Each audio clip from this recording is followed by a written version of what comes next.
would like to call this August 21st, 2018 meeting of the City Council of the City of Charleston to order. Madam Clerk, would you please call the roll? Councilmember White. Here. Councilmember Shealy. Here. Councilmember Lewis. Councilmember Mitchell. Councilmember Wagner. Here. Councilmember Gregory. Here. Councilmember Waring. Councilmember Seekings. Here. Councilmember Shade. Councilmember Griffin. Here. Councilmember Moody. Here. Councilwoman Jackson. Mayor Tecklenburg. Here. Now, if you would like to join us, Councilmember Gregory will lead us in a prayer and the Pledge of Allegiance. Let's bow our heads. Heavenly Father, as we come together once again to do the work of the citizens of this city, help us to be mindful that our differences is really our strength, and that we should continue to move forward to make the holy city strong. I would also like to take this opportunity to thank this council and this mayor for apologizing for slavery and for Jim Crow. I thank you on behalf of the ancestors. I thank you on behalf of the citizens of this city. We must now make the apology real and not just a piece of paper. We need to address some of the issues that council members brought up during that period, especially as it relates to Jim Crow. We need to look at our ordinances that were developed during that time and make sure that there's no unintentional language that might have a discriminatory impact on any of our citizens in this city.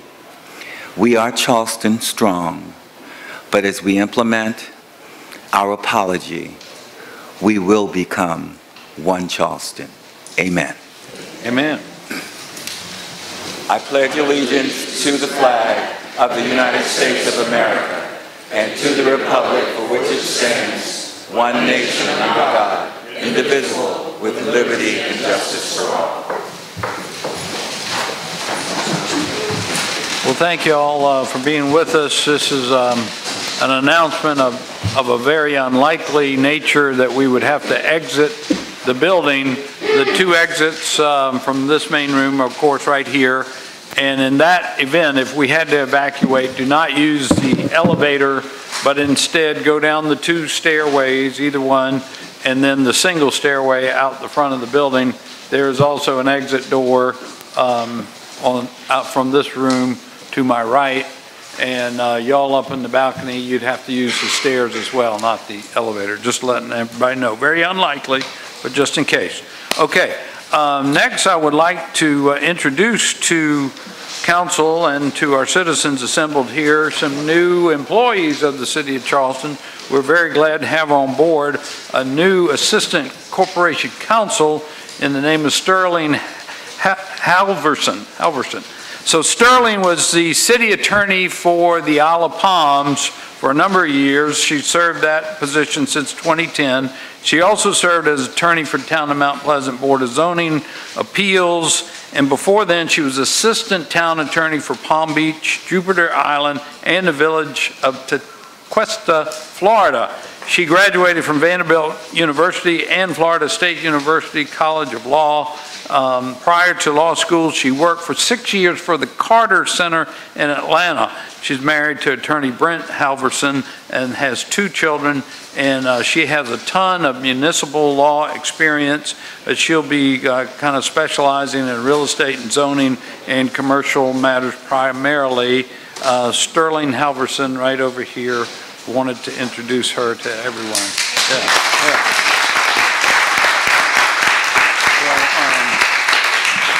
In addition to Sterling, we have another addition to our legal department who I'd like to introduce, Sean A. Digbola. He joined the legal department just this past Thursday. He's a graduate of the Charleston School of Law and recently took the South Carolina Bar. He is a graduate of the University of Arkansas, and among his other legal experience, he worked as a law clerk for the Ninth Circuit Solicitor's Office and the North Carolina Administrative Office of the Courts in Charlotte, North Carolina. I would also share with you, I hear that Sean, while he was at the University of Arkansas, that he was a Razorback on the football team and was a standout player for them. So he has some great athletic experience as well. Sean Adigbola. Sean. And then finally, is Shannon with us this evening? Shannon's over here. Shannon Scaff is our new emergency management coordinator. He served with the United States Coast Guard for 24 years, retired as lieutenant commander, concluding his career as chief of contingency planning and force readiness at Sector Charleston. Prior to obtaining his commission, Shannon was Coast Guard helicopter rescue swimmer for 7 years and was involved in numerous rescues throughout the United States. He was involved in response to numerous weather-related disasters, including Hurricane Floyd and the floods of 2015, Hurricane Matthew. Following his retirement, he was called back into duty to assist the Coast Guard with air rescue of hundreds of Houston residents stranded as a result of Hurricane Harvey. Shannon, maybe the best part of the story, is a lifelong Charleston resident, grew up West Ashley and moved from West Ashley, though he went to Somerville High School for a little while. His grandfather was the owner of Potaro's Italian restaurant west of the Ashley.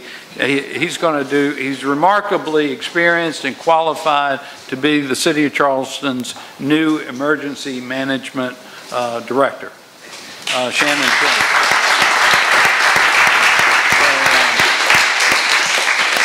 We got some great new employees. What about our director of minority business? Oh, Ruth has already been introduced, but not at City Council. Oh, we did that at a department head meeting. So I apologize. Ruth Jordan is the city's new minority women business enterprise director. And she started about a month ago, and she's really, 2 months ago already, time flies around here like y'all wouldn't believe.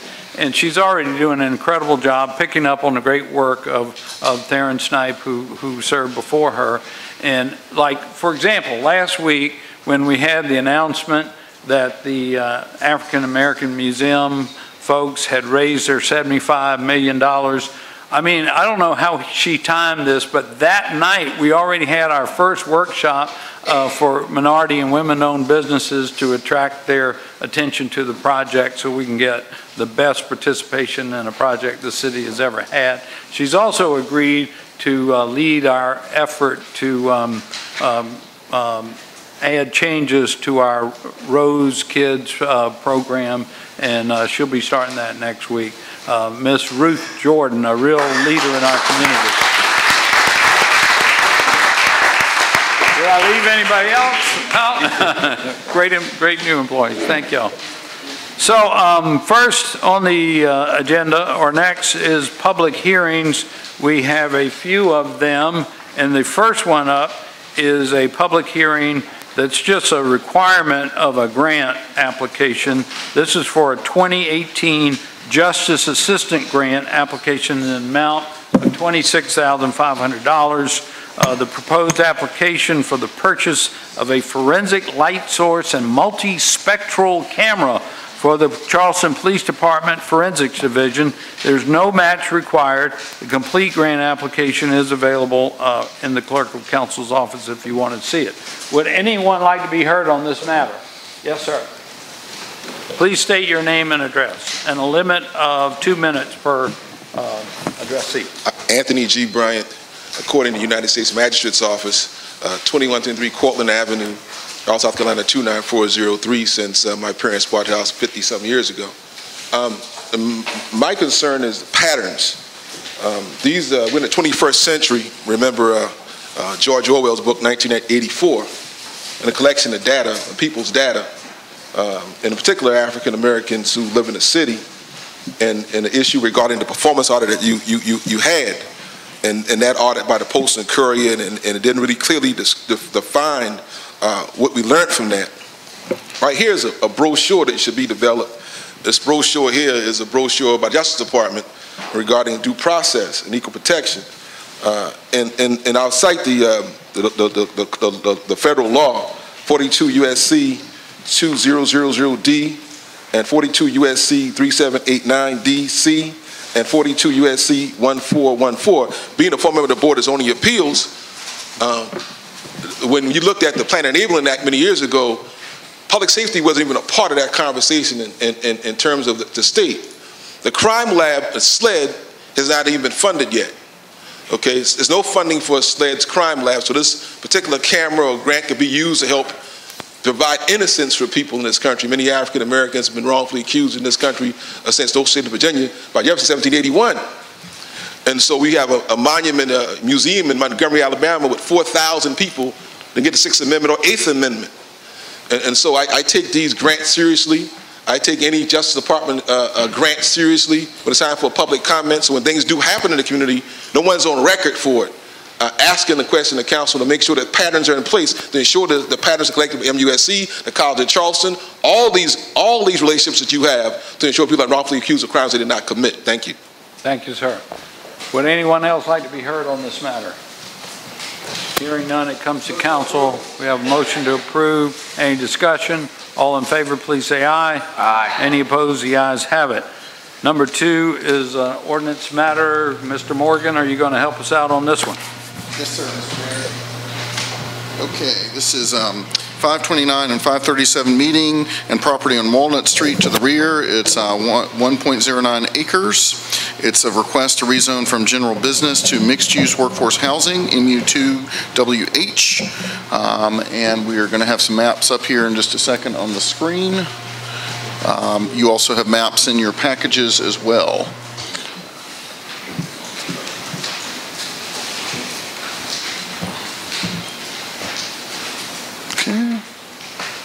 There we go.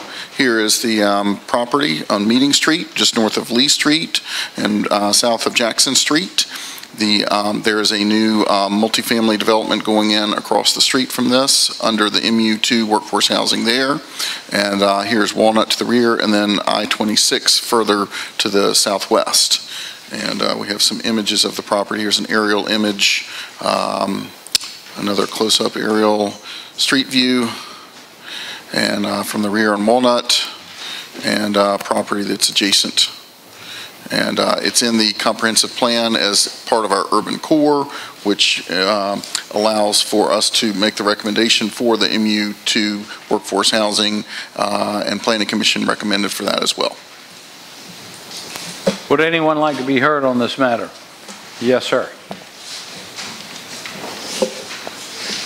The same address. This right here is the National Flood Insurance Program, Homeland Security, FEMA. And the Coastal Barrier Resource Systems created in 1968 and the Flood Disaster Protection Act of 1973 is as a condition of community participation must adhere to the strict floodplain management resolution enforced by the community. So what Keith Waring was saying was the fact that maybe Tim Scott and Lindsey Graham and others need to do their job in terms of providing the funding necessary. We got a lot of Republicans on this council, and we need to go ahead and do your job and call your Republican friends, right, and let them know that we need a lot of money down here, right? You need to give them a call. Call Henry McMaster's too.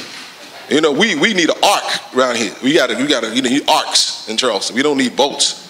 So we need to be about the business of doing your partisan part in this matter. And all of us really need to be on the emails, on the internet, supporting Mayor Tecklenburg and getting this done. Right now, we need $1 billion today. Mr. Bryant, I couldn't agree with you more. Could you try to keep your remarks to 529 Meeting Street? Well, I'll keep it to that too then. Thank you. Okay, now let's talk in terms of affordable housing and markets. The average rent is $1,900 a month. The average house is $311,000. I've been in the real estate business for 8 years. So how can these market conditions you talk about, absent of any help from the federal and state government, mitigate $20 million? Okay, so this is an issue of market workforce housing. Workforce housing isn't $2,000 a month. Okay, that's $311,000 the average home price. So how are we going to get around that issue?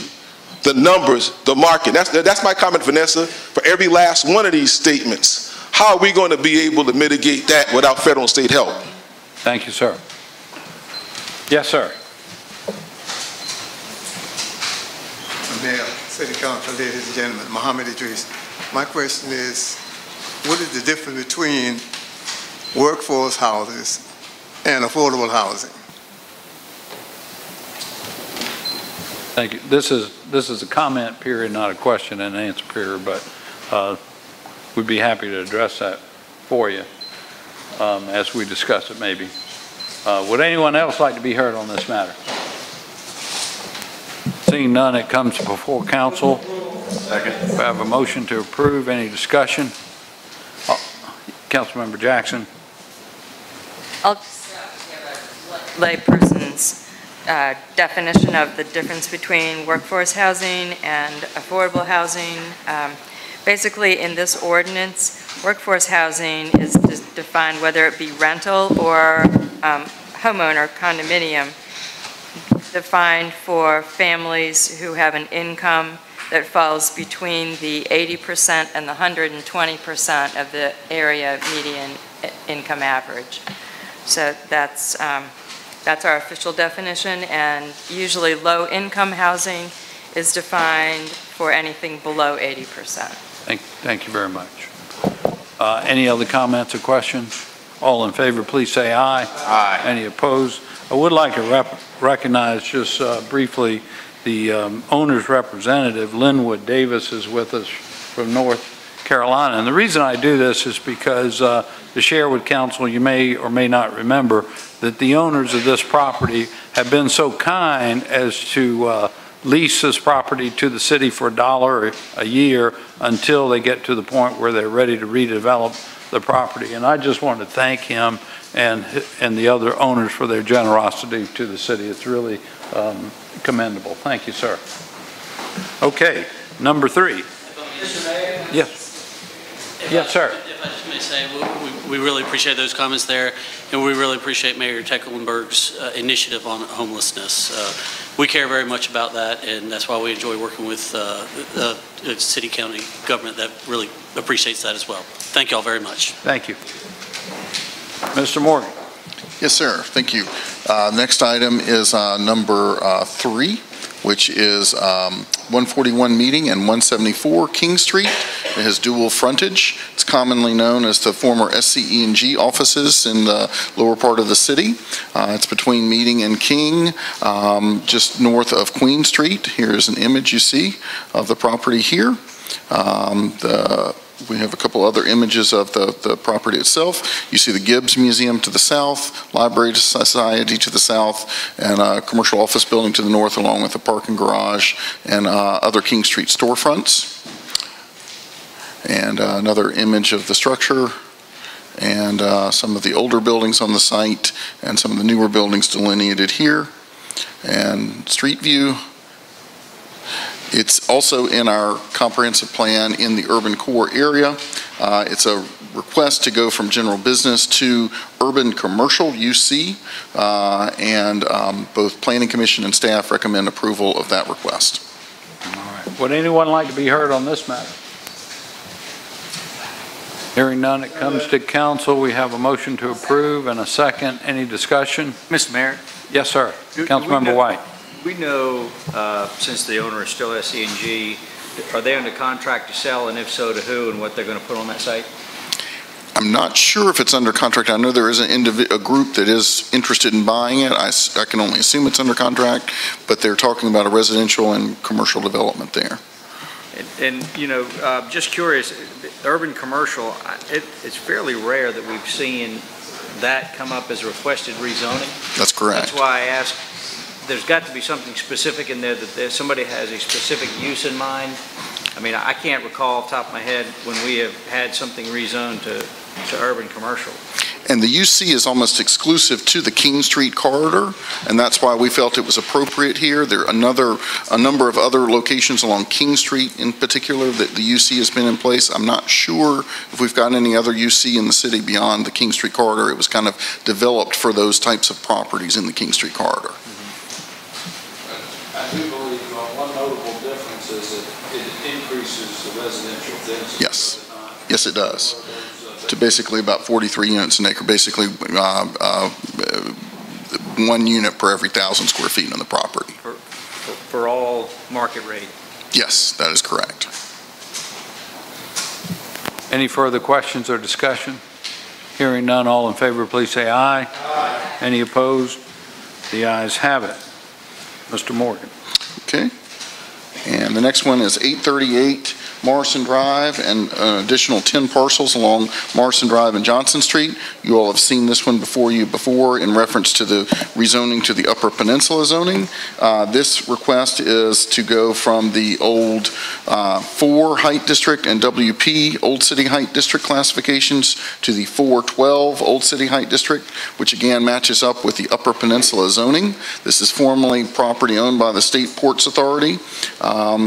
We have looked at this before at previous council meetings. Again, Johnson Street leads back into the Columbus Street Terminal here.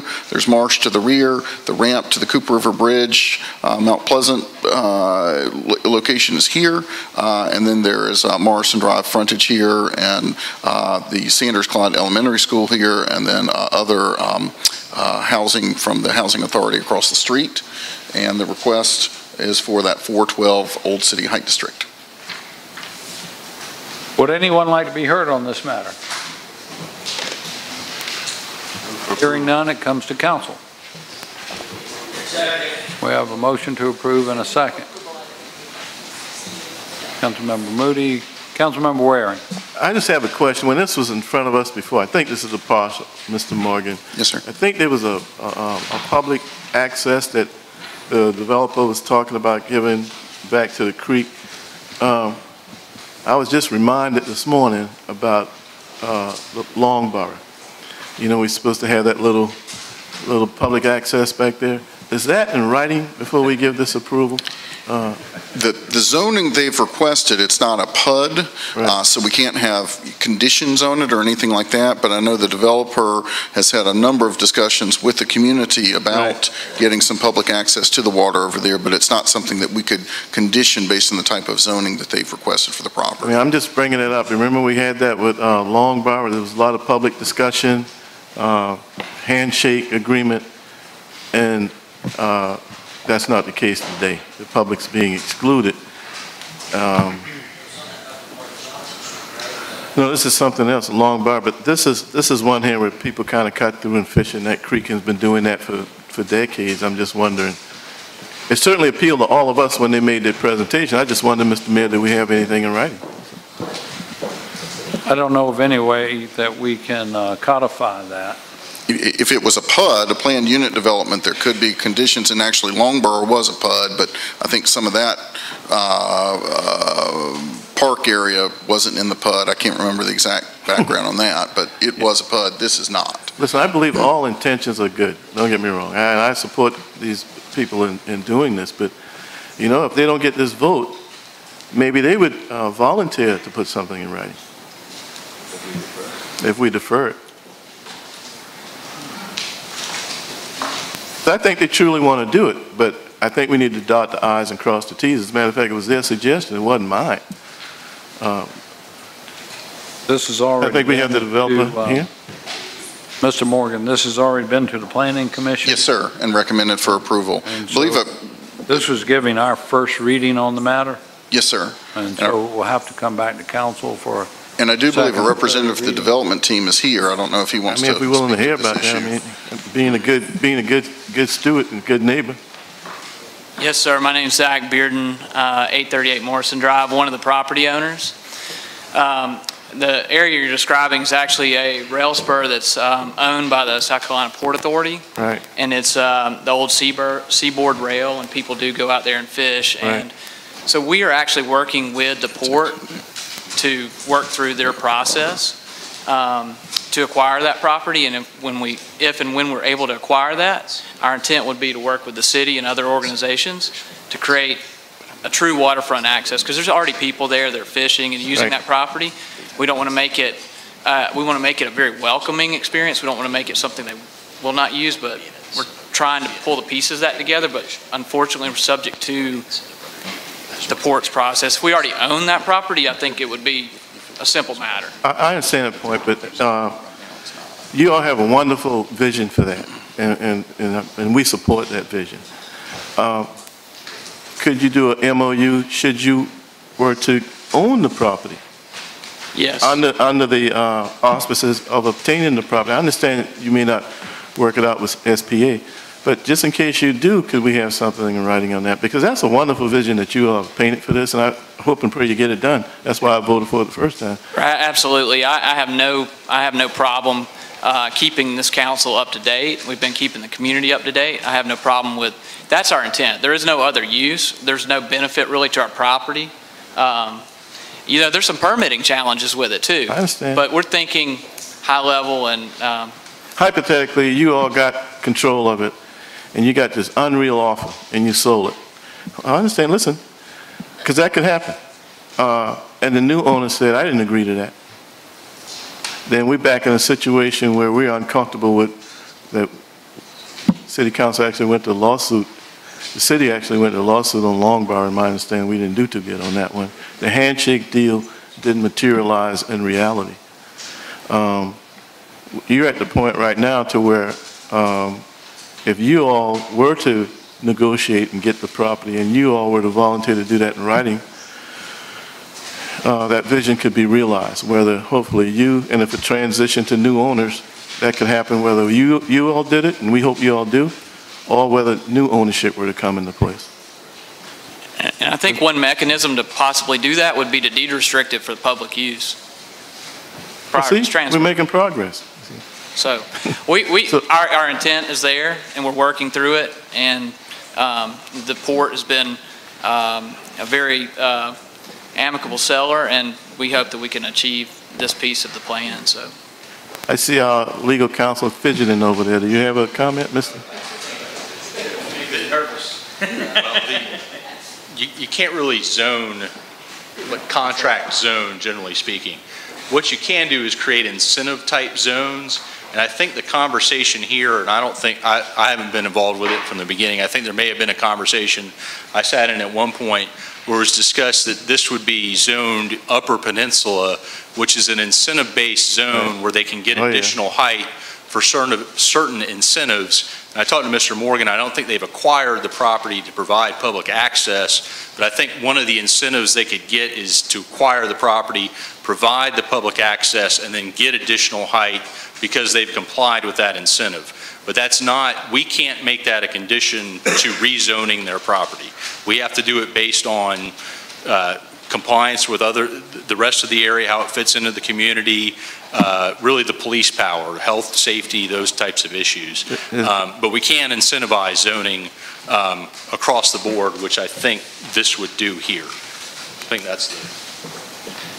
All right. Thank you. I'm good. Without we can talk about this after. Let's give it first reading. Give it first reading and come back to it. With you. Absolutely. Yeah. Any other discussions or questions? I just don't think an MOU would hurt. I mean, I'm going to vote for first reading, but hopefully we can have some discussions in between the first and second reading. Yes, sir. Thank you. I think there's a motion on the floor already. Any further discussion or questions? Hearing none, all in favor, please say aye. Aye. Any opposed? The ayes have it. Mr. Morgan. Yes, sir. Next item is number 5, which is 648 through 656 King Street on the peninsula. It's a 1.98 acre site. It's currently zoned a combination of general business and light industrial, and the request would be to go to the MU2 workforce housing. To orient you to the site, we have the property is right in here. It's inside the two sides of I-26 coming into the city here and exiting the city here.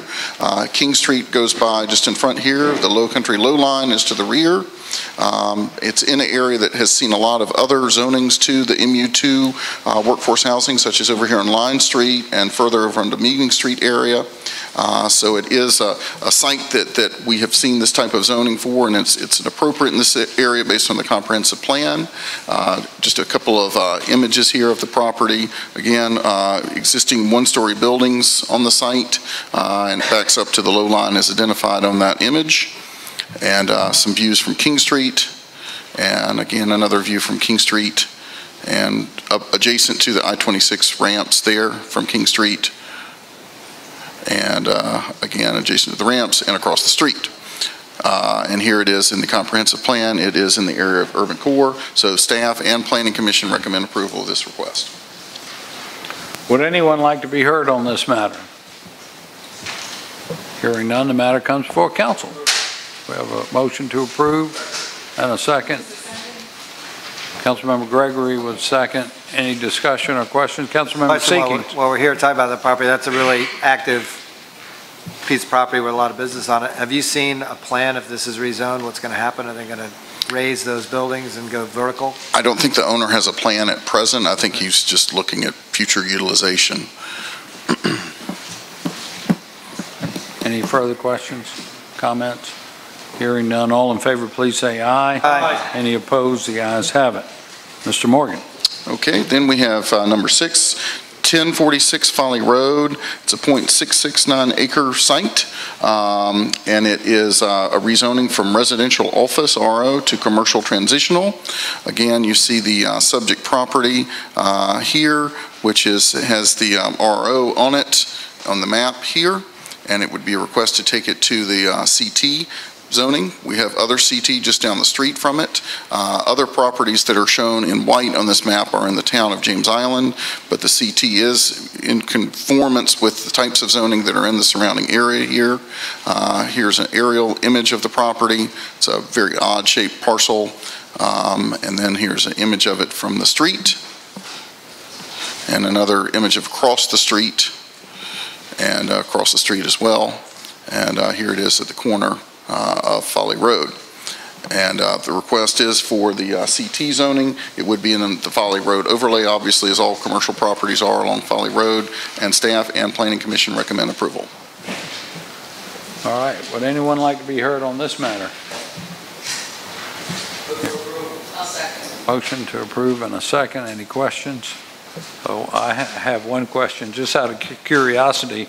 Do we know what district of the overlay zone it's in? Is it the neighborhood district, or it's the? I think it's it's not the southern area that we were looking at before a few weeks ago. It's more the central area that relates to the Camp Road intersection. So yeah, the commercial core. What do they call it? Commercial core. Okay, commercial core. All right, just checking. Now that we know about such things. Okay. Any other questions or comments? All in favor, please say aye. Aye. Any opposed? The ayes have it. And then we have item E7, which is at 842 and 844 Magnolia Road. It's a request to take some existing commercial structures from SR3, single-family residential, to commercial transitional. We'll show you some images. It's right near the West Ashley Bikeway, which is the area in green shown on the image here. Here's Magnolia Road running north and south, backs up to other residential in the area. Here's a further away aerial image. A little bit closer, you can see the commercial structures there. Here is an image from the street view, and you can see that they're currently being utilized as an architect's office. It's got grandfathered commercial uses in there, and there's been a lot of renovation on the site recently. I think the owner has worked extensively with the neighborhood to have them comfortable with this rezoning request as well. And here's property across the street, and just again surrounding area. And I'll go back to the image of the property. So both staff and Planning Commission recommend approval of this request. Any comments or questions? Would anyone like to be heard on this matter? Hearing none, it comes to council. Second. Okay. Councilmember Waring, then Shade. Yeah, I'd like to allow the owner and staff and everybody involved on this. And this used to be a paint and body shop, and it was grandfathered under being general business. This could have been a bar that stayed open until 2 o'clock in the morning in the middle of a residential area, and we couldn't have done anything about it. This actually is now architect, and I don't know whether we have awards for down on the peninsula, but I think this gentleman needs to get an award for, if you were to look at how the paint and body shop once did, and we got some witnesses in the audience right here now that can tell you how it was. I don't even know him, but I'm proud of what he's done over there. So this is a great example of revitalizing and keeping a community quiet as opposed to partying until 2 o'clock in the morning. I'm sorry, public comment is over. He's the owner of the property. Congratulations. I mean, it's such a wonderful job. Appreciate the comments. We've worked with the neighborhood, and we've invested everything of our own money because we live nearby, and we have a big vision to try to help out the neighborhood to have something friendly, and also to encourage more of the walkability of the sidewalk between the Avondale area and the West Ashley River location, as well as the bikeway that now could probably have some of a bit of a small, nice amenity next to it, which is also in line with the vision of the revitalization program. I want to thank Peter Shahid for his support and all the people that have been involved with it. Really, congratulations. Wonderful job. Wonderful Thank you so much. I appreciate it. Thank you, sir. Thank you, Mr. Mayor. All right. Councilmember Shea. I just want to echo Councilmember Waring's comments about this, Mr. Mayor and council members, that this property was marketed, I believe, for commercial sale when they bought the property. It was not. I don't think that was an intentional misrepresentation. I just think everybody assumed that this was a commercial property area. But when you walk inside this building, you can see some of the remainder of what was a garage. You can make the difference. But when you walk in, this is a perfect example of revitalization and what we're looking for, part of our revitalization efforts for West Ashley. They just did a marvelous job. They're very good neighbors. They've hosted a neighborhood association meeting there that I went to several months ago. And you just think you're in a different world when you go into their property. I just want to applaud them for their efforts. And they're good neighbors. They're very good citizens. And glad to have this come forward and we can do this for them. Thank you. Thank you, sir. Any other comments or questions? All in favor, please say aye. Aye. Any opposed? The ayes have it. And finally, and the final public hearing is number 8. It's an amendment to our light industrial and heavy industrial zone districts. It would remove residential uses, nursing and personal care uses, and school uses from these districts. At the request of council, we have notified all property owners within the light industrial and heavy industrial zone districts throughout the city. These are the parcels that are around the city. We do have sets of maps if you all would like to see them in more detail, but it is all the light industrial throughout the city, both on the peninsula, West Ashley, and onto James Island and Johns Island, and into the Kinghoy Peninsula. And staff and Planning Commission recommend approval of this request. And would you share, please, did we send notices out? Yes, sir. To all, it's about 380, I believe, owners that all got notices of the public hearing for tonight. Yes, sir. Terrific. Would anybody, we're going to have the public hearing. Do you want to make a comment or question before? Yes, sir. Councilmember Griffin. I thought the last time we deferred this because we asked to get a list of the properties so that we could make sure that we didn't have anything affected. And I don't know if y'all got a list. I never got a list. But I think that's important because we just want to make sure we're not downzoning anybody here. Obviously, I support this. I just want to make sure there might be an outlier or two that are affected that we'd like to look at as a council. All right. I know we had a request to send a notice to all the property owners, and as Mr. Morgan just said, that's one thing that we did. They presented me with a map with same maps they're showing up here. I don't know if that got distributed to the council. We do have copies of that we can share with the council if people have specific questions about parcels. Right. I have a stack of those if they'd like to look at those. So if we may, let's move forward and have any comments from the public since we have an advertised public hearing. Yes, sir. Do you want to be heard on this matter? Please come forward. Thank you. My name is Robert Mallard. I'm a property owner on James Island affected by this zoning change. I have 20 acres of light and heavy industrial that fronts on Folly Road and Signal Point Road. And the downgrade in this not being able to have residential, including the nursing and assisted living, affects my property value. And we've been paying taxes on this for many years, you know, with knowing that we had some options. We've turned away plenty of multifamily people, and I also live on James Island, and I agree that we are saturated with multifamily, but some things like nursing and assisted living is not a high impact. And so it affects me pretty drastically, and we just oppose this zoning change. And thank you. Thank you. Would anyone else like to be heard? Yes. Yes, sir. We're kind of confused. We're in the city and we received a notice. Yes, sir. So is this affecting some of the properties in the city?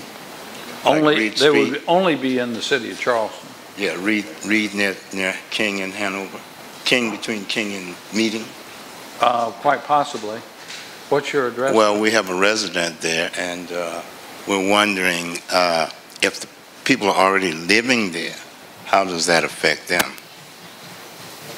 It's a residential property? Yes. But it must be zone light industrial or heavy industrial? Right. Okay.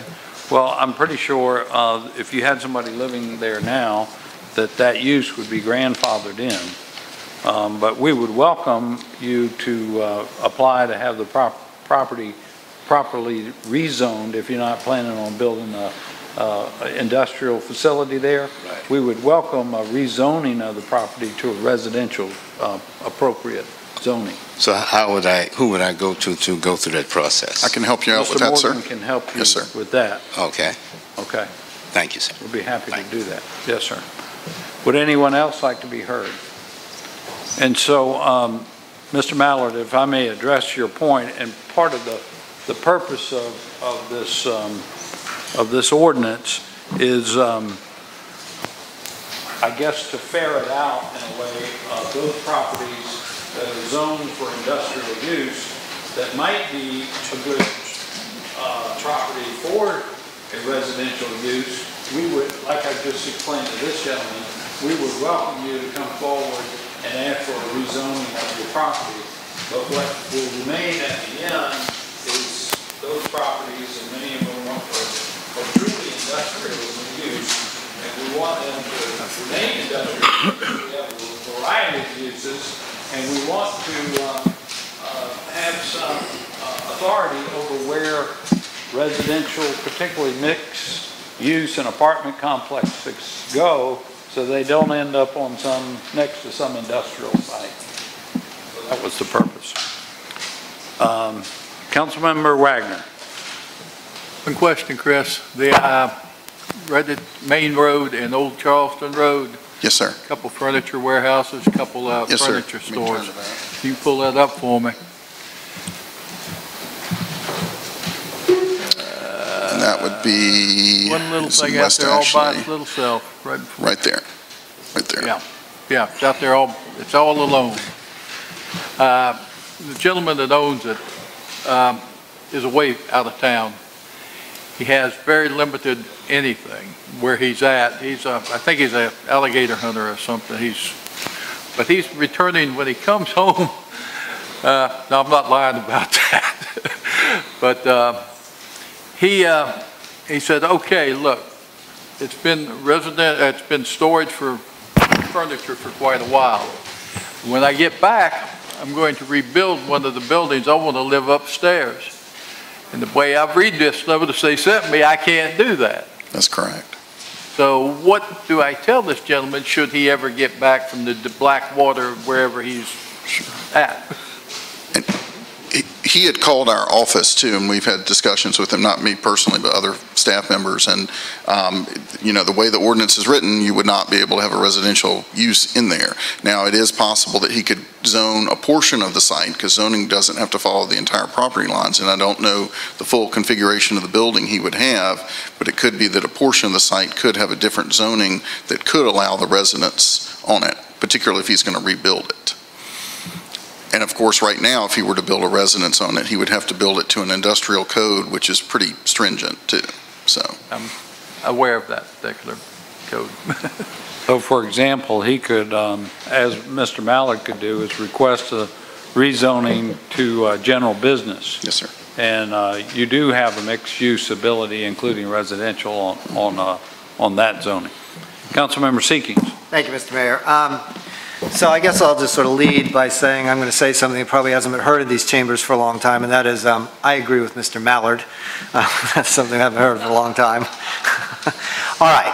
So, Mr. Morgan, you got it, inside joke. How many acres total are we about to downzone? I need to check one thing in my notes from the council meeting, from the planning commission here.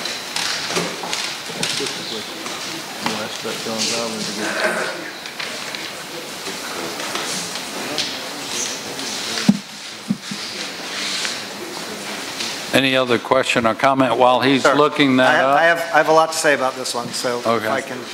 You want to make point number 2 while he's looking that up? Point number 2 is going to be very much in line with what I'm about to be told in the number of acres that are about to be downzoned. Okay. I thought I had that figure, but I don't have that figure. It's hundreds, if not thousands. Oh, hundreds. absolutely, Okay. absolutely. Can you put the map of the peninsula up, please? Yep. So one of the things, Mr. Mayor, that we have talked a lot about over the course of my tenure on this council and since you've been here is housing and where people live and affordable housing and all that. By and large, the properties that are highlighted in red that we're now talking about downzoning are undeveloped properties, by and large, or not as developed as not as densely developed as some other places, right? We are now about to tell Mr. Mallard that we're going to rezone him, downzone him, and invite him to come back and ask to be zoned back up again. We're rezoning to ask people to rezone. I cannot be more opposed to this. I think this is going one step way too far, and if our goal is to ultimately manage what's going on in the city and plan for it, to take housing, Mr. Mayor, out of the equation for all these properties when we're trying to figure out how to build housing that's affordable. How do you build affordable housing? You have to have some density. Where can you build density? Where there's not currently dense building already. I mean, this is a downzoning that people are going to, when they realize what we've done to them, are going to come and say, this is a bad idea. And I just think this is a bad idea. I mean, the whole idea of ferreting out what people are thinking about in the future on their properties by rezoning them, asking them to come back for a rezone and line up and do it all over again, that just can't be the way to do this. We've got to, if there's some mission out there to identify places that we want to have warehousing or have access to the peninsula for commercial use and all that, let's do that. But let's take hundreds of acres and say no residential, period. Residential uses are pretty good uses. The peninsula today houses 20,000 full-time residents, 20,000. 50 years ago, we had 75,000 full-time residents. One of the things that we desperately need to think about for the future as we go forward is how do we put people in close proximity where they live, work, play, go to school, and all those things, and have some density so we don't have cars all over the place and all the things we worry about, and infrastructure and flooding. We've got to do planning other than say, we'll take all these red blots and say you can't build a house there ever and in perpetuity. Obviously, I'm going to vote against this. I'm going to encourage my fellow council members to vote against this. And let's think about this in a better way than just take a red map, downzone it, and say no housing on any of these properties. That entire east side of the peninsula now, on the water there, you're not going to be able to build a house or residential or anything. But in the future, let me tell you, not all of that is going to be forever in the hands of the Ports Authority or any other thing. So it should be appropriately zoned or available for some things that we can do in the future, including, but not limited to, housing. Right. And affordable housing, Mr. Mayor, is going to get increasingly difficult in the city. It's not just on the peninsula. There's lots of other places there's big red blots that we need density on. And that's got to be space. So I hear you. You said we want to go ferret out sort of what people are thinking about in the future. Right. Well, but are we ferreting out them to come forward and say what they were thinking about in the past? And Councilmember Wagner's constituent who thought he had a piece of property to go live on when he comes back from whatever he's doing. There's going to be all sorts of that coming to us willy-nilly, and we're going to overload, I think, our system, our ability to deal with it, because we're rezoning to ask people to rezone. And I just don't think that that's the highest and best use of our time, nor is it the appropriate way to handle future planning. So this one, to me, is one step too far, and I just don't think that housing is the thing that should fall victim to us wanting to ferret people out. So Well, I'm going to encourage my fellow council members to vote no on this. If I may reply to that, Councilmember Seekings, you described, going through a process where you identify those sites where warehouses and commercial uses and industrial uses are appropriate. Well, that's what created these red and orange blocks, was exactly that process, because these properties were zoned light and heavy industrial.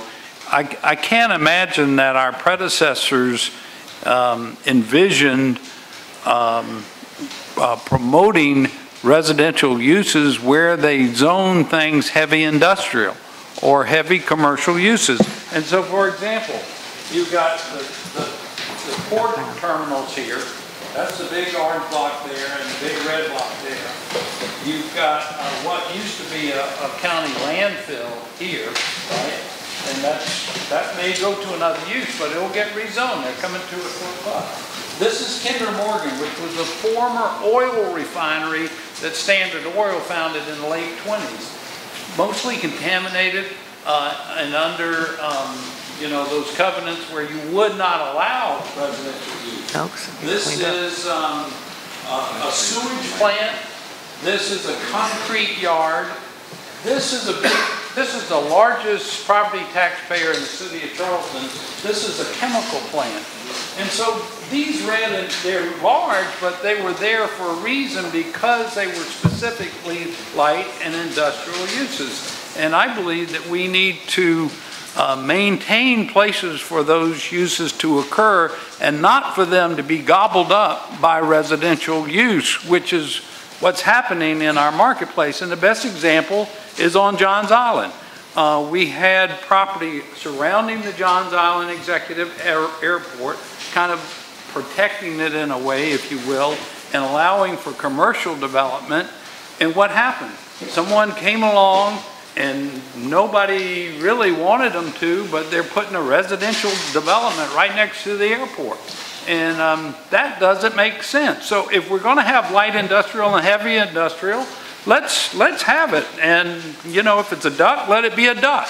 If you want residential, we want to ask folks to come in and rezone their property and have the use be what it says. That was the intent. I get it, and I hear you. It's just rezoning to ask someone to rezone. We're downzoning these properties. I mean, and people who own light and heavy industrial properties are sophisticated property owners. They know what they've got, and they may be today doing one thing and somewhere down the road might want to do another thing.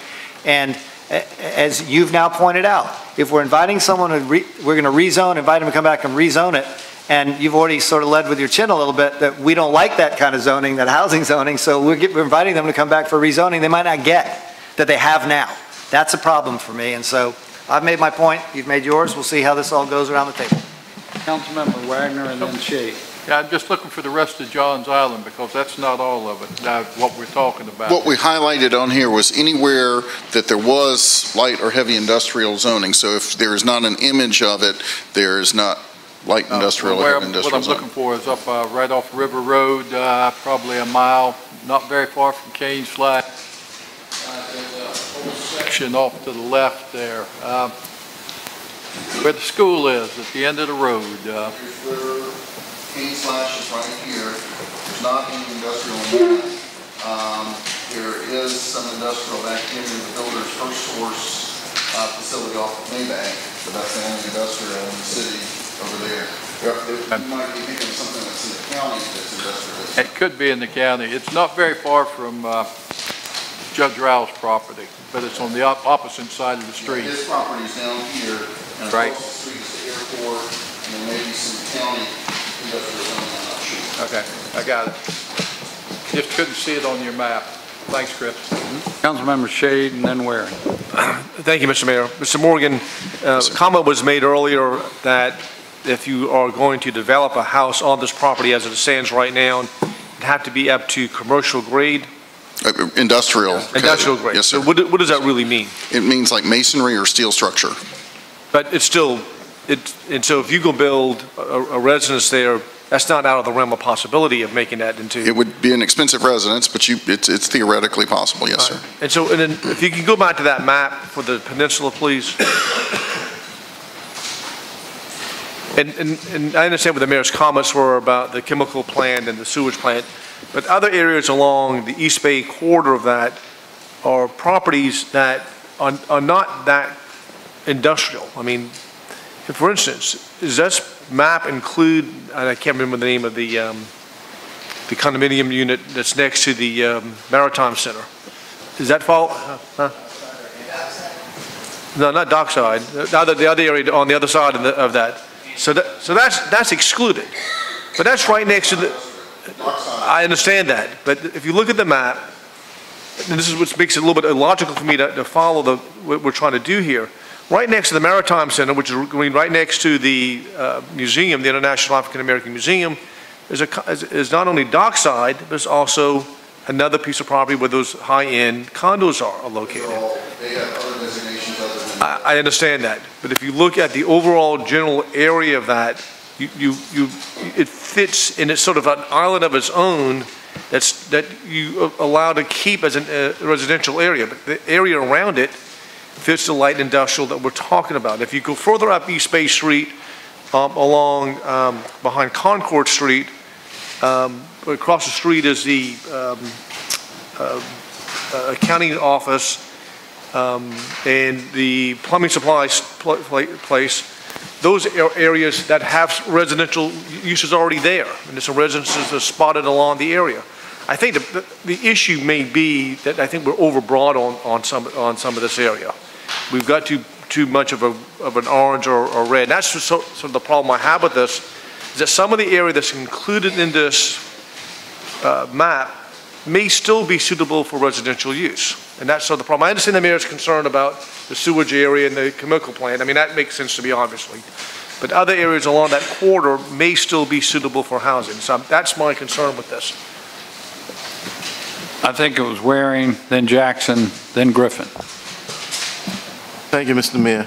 I too agree with Mr. Mallard. Whoa.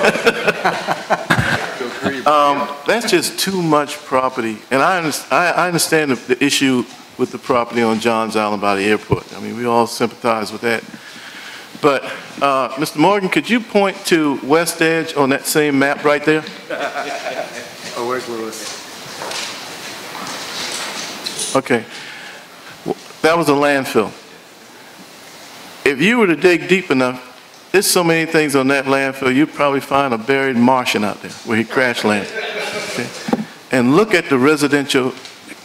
That was our gateway coming into the city of Charleston. We used to come in from West Ashley and we'd see seagulls and trash and everything blowing across at what was called the city dump. Look at what we're doing to West Edge today.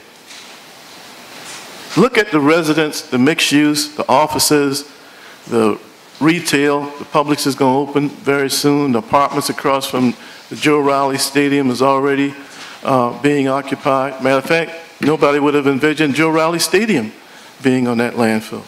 So to say that residential areas won't be able to go where State Ports Authority is, well, let me say this. When the Global Gateway was proposed, it was in conjunction with the city, and Madam Clerk may even remember this. It was somewhere around not quite 25 years ago, State Ports Authority, along with the city's help, did a land use plan on their Columbus Street terminals, and I wish you could have seen it.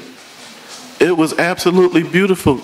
Had a new road with shops, commercial, shopping, residential, mixed use, right at that Columbus Street terminal. I saw it, I was on the planning commission when it was presented to us. It was absolutely beautiful. So to say that 20 years from now, to take away residential use up there when we have more of a mixed use today, potential anyway, mixed use today. And I understand the contamination, Mr. Mayor, that you referred to. You're definitely right about that. But that's what we're doing up at Magnolia right now. Look at the cleanup that's being done up at Magnolia, and look at the density that we've already approved for Magnolia portion. Then to say that that can never happen, or that shouldn't happen on the east side of the peninsula, that's just too many hundreds of acres. That's saying that there will be no affordable housing ever if we keep the zoning up there. I just think it's too much of a chunk we're biting off right now, and for those reasons, I'm not going to support this.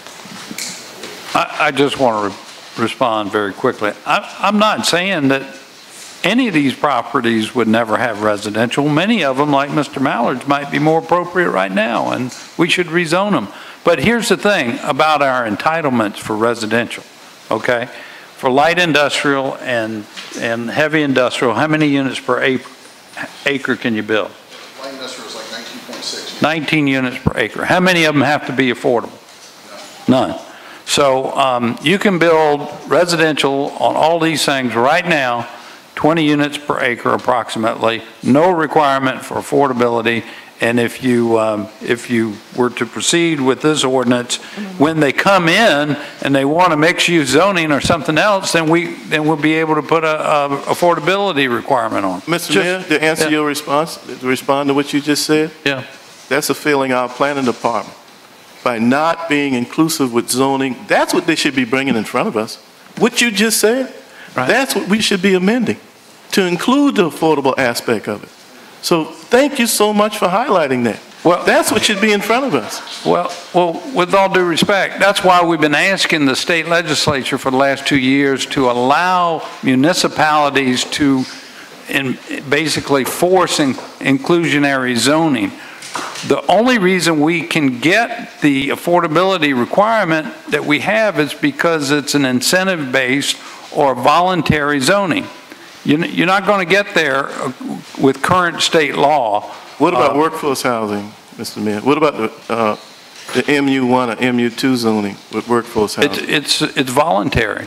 Our property owners are requesting it, just like they did tonight. We passed 3 new MU workforce housing zonings. Those property owners asked for it, and I'm sitting up here loving it because I know that means when they develop that they're going to have to provide some affordable units, but I can't force it on them if they didn't change the MU. If they just stayed general business and did 26 units per acre, there's no requirement, nor can we force them to have a requirement for affordability. That's what this is partly all about. No, I'm still not going to vote for this for those reasons. I understand. I'm still not.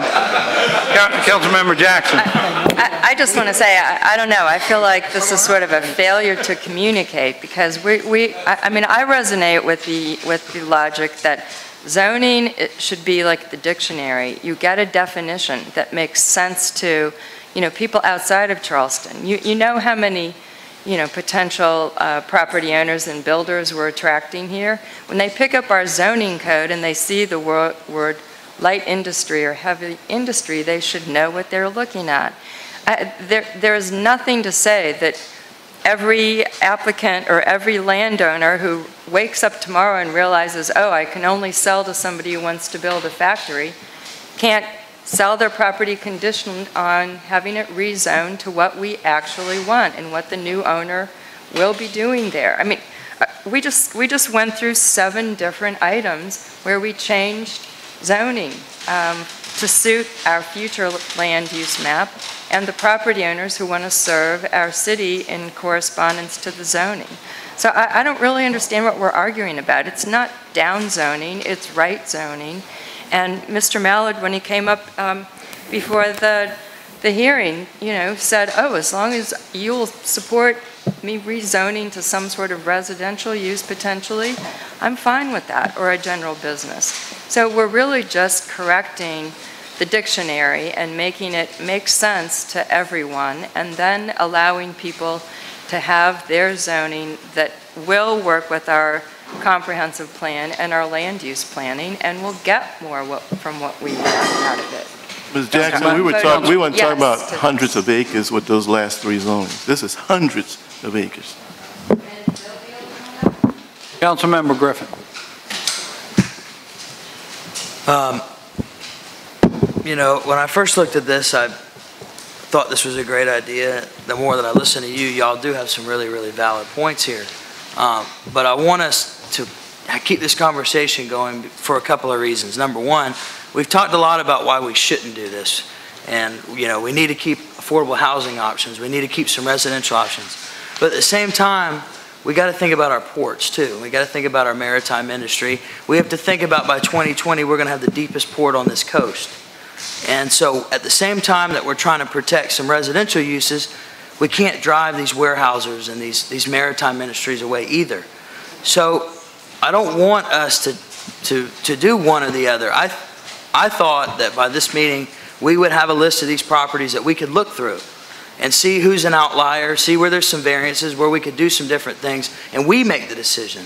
And we didn't have that happen today. We came back in here looking at the same map we looked at last time, never saw the blow up and never saw the properties. And that's why I'm mad, because I think we could have made a lot better cohesive agreement tonight, maybe done some different things, change this ordinance up a little bit. But instead, we're going one or the other because we still don't have any information. All right. Councilmember Shealy. I think a couple months ago, one of the reasons why this came up, we had a piece of property that was asking to be annexed into the city, and it was in the county. And their zoning laws are so different than ours. They were able to put this together. They were going to plan on putting a condo complex in an area that we felt like was not a good area there.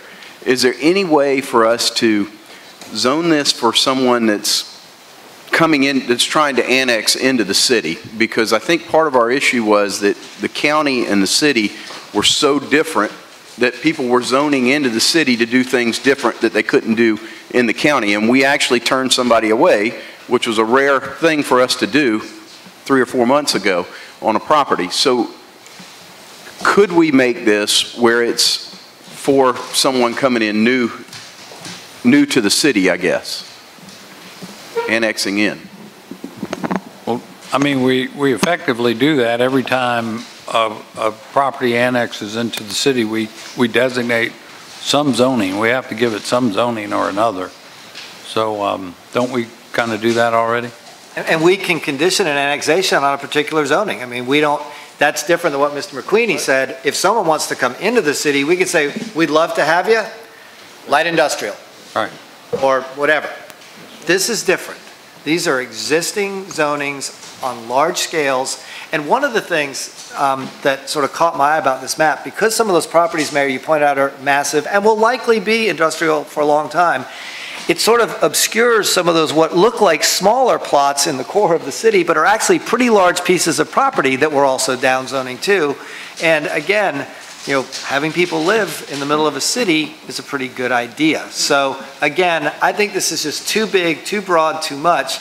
If the idea is to protect the outer areas in the industrial framework, let's have the industrial preservation zone, and let's identify where we really want in perpetuity to have industry, and go figure that out and make it smaller.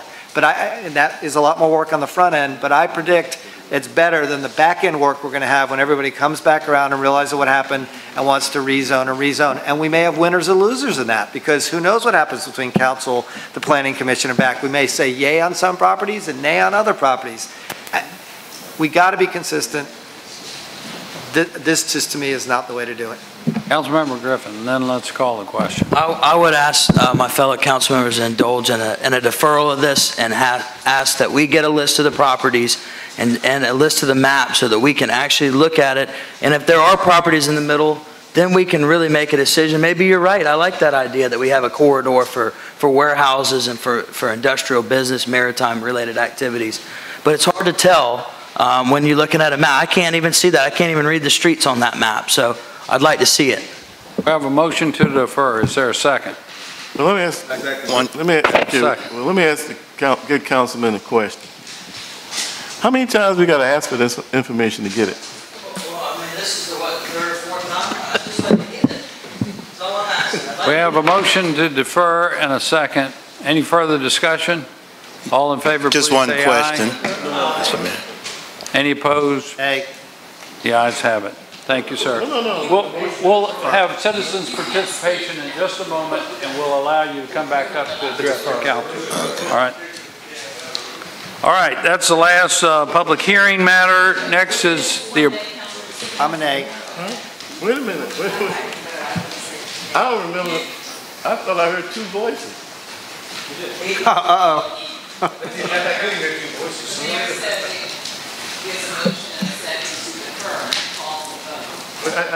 didn't hear the vote. The vote was, you didn't vote? No, I didn't. I thought I heard a couple of voices. I didn't hear a majority of the voices. Right? Okay. Okay, do you want a roll call vote? Are you concerned about Yeah, yes, we can. Let's have a roll call on the deferral. Hear the voice vote. We have a motion to defer.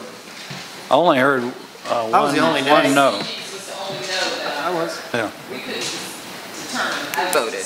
Okay, we're gonna have a roll call vote. The voice vote. I just didn't hear the voices. No, I understand that, but it'll be clearer this way. Councilmember White. I know your name. All right, Councilmember Shealy. Aye. Okay. Council, okay. Aye. Nay. Okay, so there are 2 nays. Right. And aye. All right. 9 ayes. So for people who've been listening to this for all this time, all we did was just defer this. We didn't take any action on it. That's correct. That's right. Right. Kings and Jackson. Okay, so next is our approval of city council minutes, July 12th and 17th. Councilmember Moody. He's not here on this, he was not here on July, right. Okay. Right. We got Any you. other corrections, deletions, etc.? All in favor, please say aye. Any opposed? The ayes have it. Next is our citizens' participation period, which will be for 30 minutes. And we have close to 30 folks who have signed up, so we're just going to allow a minute per person. I know that's not a lot of time, but as you can tell, we're running out of time. So, 27. Yeah. Cynthia Garrido Richardson.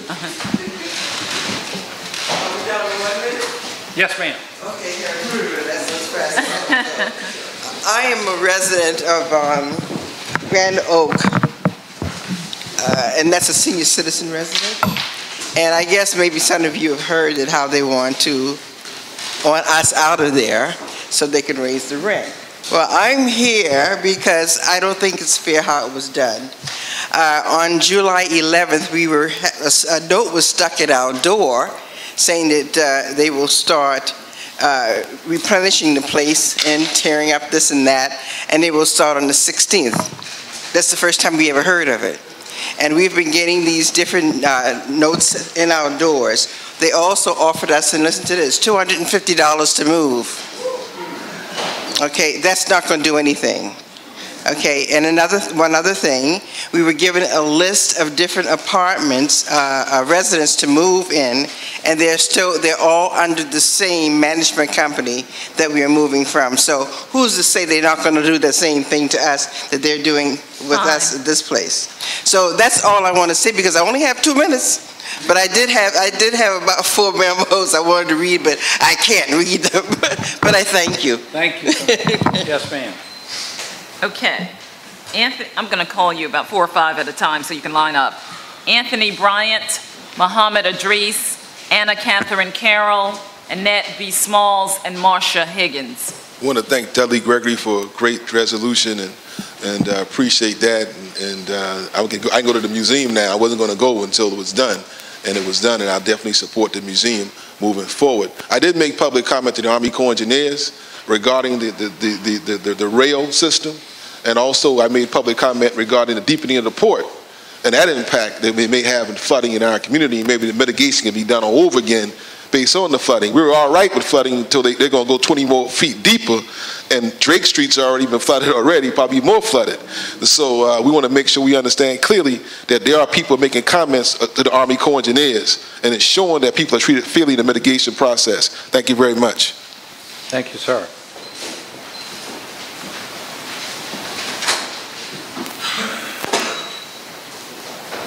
Evening, Mayor, City Council, Mohammed Idris. I want to thank Councilman Seeking, because he made a statement on the 17th that money run this. He said the poor people have to stay behind because money run this city. That's what he said. They are putting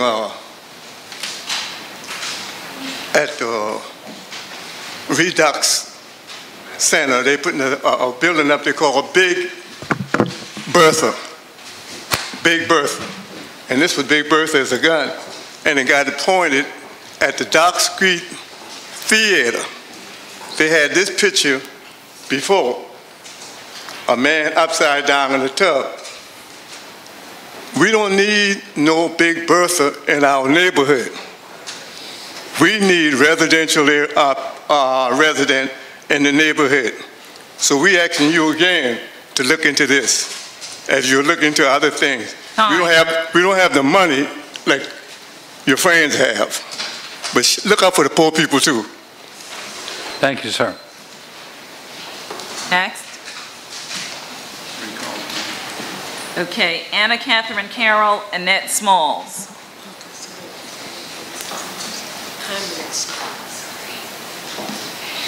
Anna Catherine Carroll with the Preservation Society of Charleston, here to speak to the proposed amendment to Section 54220. The Preservation Society of Charleston strongly supports revisions to the accommodations overlay zone, but we were incredibly surprised to see this item back on the agenda in the same form that we saw 2 years ago, with no continued conversation or opportunity for public input in the meantime. While we have supported this as a good starting place from the beginning, we have learned a great deal as a community in the past 2 years. Given the extensive conversation around the topic of short-term rentals, we know now that accommodation uses are not limited to to hotels alone. There are good ideas brought to the table that are missing from this proposal. What we support is improving the regulation of accommodations uses in the city, and we would encourage you to call for a public process to look at short-term rentals and accommodation uses holistically and to defer action on this item tonight. Thank you. My name is Annette B. Smalls, and I live West Ashley in Ashleyville. My concern tonight is the lot sizes that we have over there. I would like the lots to remain 50 by 100.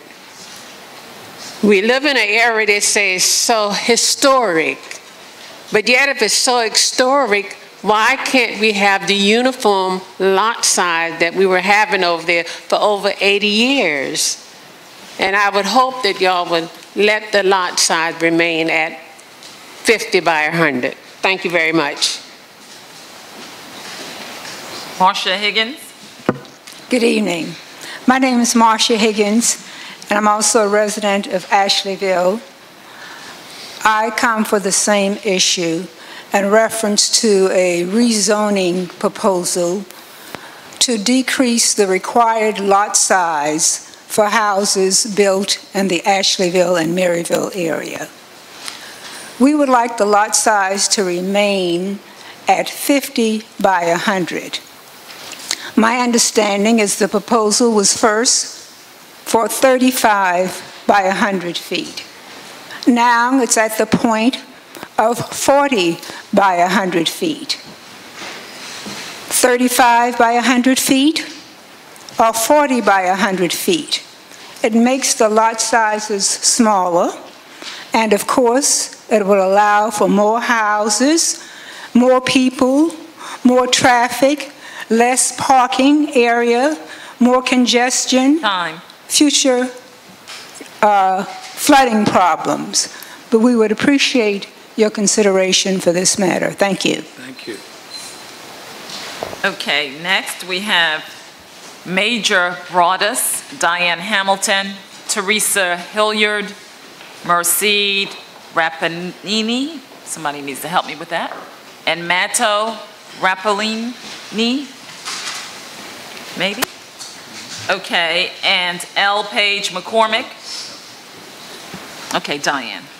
Good evening. I am not going to repeat what was said on the June 2018 meeting, but I do want to reiterate a few points since the item is back on the agenda again. The Maryville-Asheville Neighborhood Association recognizes and supports the need for affordable housing as well as a creative multi-pronged approach. We appreciate the work already committed to the area while recognizing the fragile level of trust between some citizens and our governing bodies. We are asking that we not use affordable housing as a tool to address other issues. One of the visions of Plan West Ashley is to preserve community character. The layout for our community was set in 1885 when Mary Bowen Taft had the land platted for units 50 feet by 100 feet.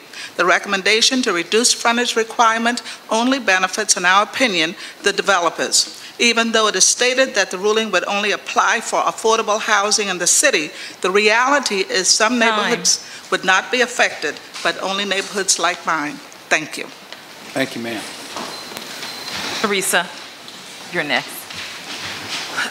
I'm Teresa Hilliard, and I am not going to repeat everything, but I support what the three ladies before me when they came up and talked about the lot sizes. We want to maintain the integrity of our community, and we want to keep the lot sizes at 50 by 100, as they said, because that's what that community was built on, and we want it to remain that way. Thank you. Thank you, ma'am. Hey, are you Paige? Hi, my name is Paige McCormick, and I'm a member of Blessed Sacrament Church in West Ashley, and I'm a member of the Charleston Area Justice Ministry.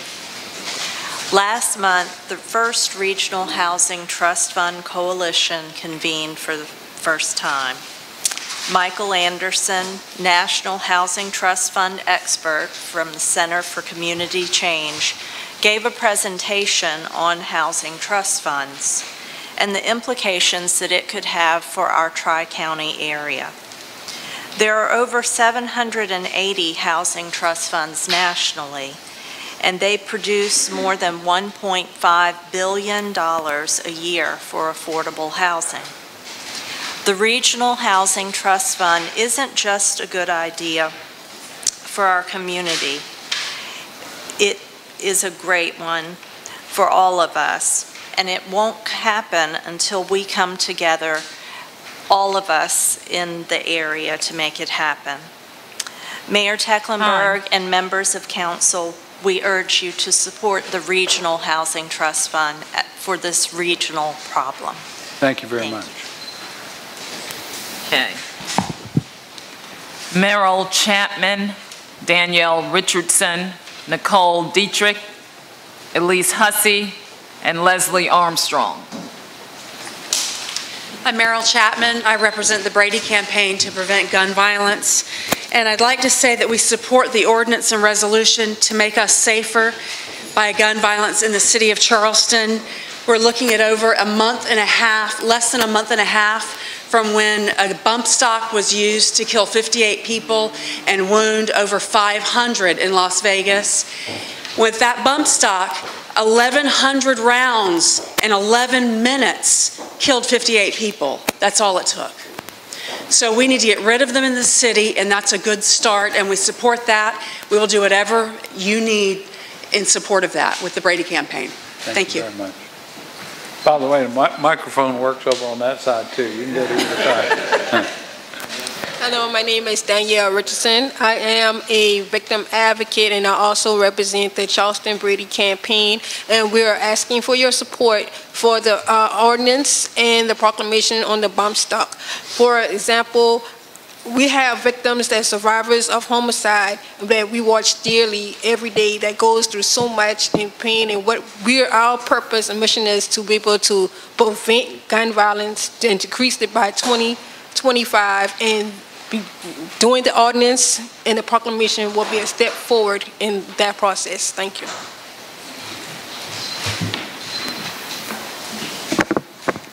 Hi, Hi, my name is Nicole Dietrich, and I live at 9 Elliott Street around the corner with my husband John and my 4.5-year-old son Jack. I am a volunteer with South Carolina Moms Demand Action for Gun Sense in America.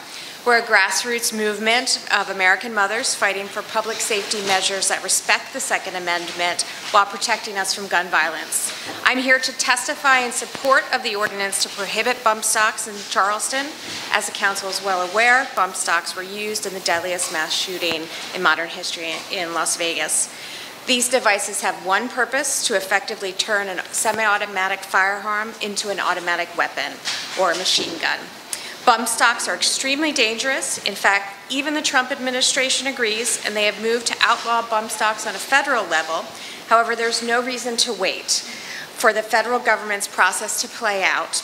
It may be delayed by regulatory processes or legal channels. We think that Charleston, like Columbia, should act to enact this local law now. Thank you very much. Yes, ma'am. Hi, my name is Lise Hussey. I'm a resident of Charleston Village, and I'm also a volunteer for Moms Demand Action for Gun Sense in America. I'm here to add my voice to the growing list of moms and other citizens who support the city's resolution to advance reasonable gun legislation, and in particular, the prohibition to enhance firearms. Thank you very much. Okay, let's see. Leslie Armstrong. David Ruff. You're Leslie. Okay.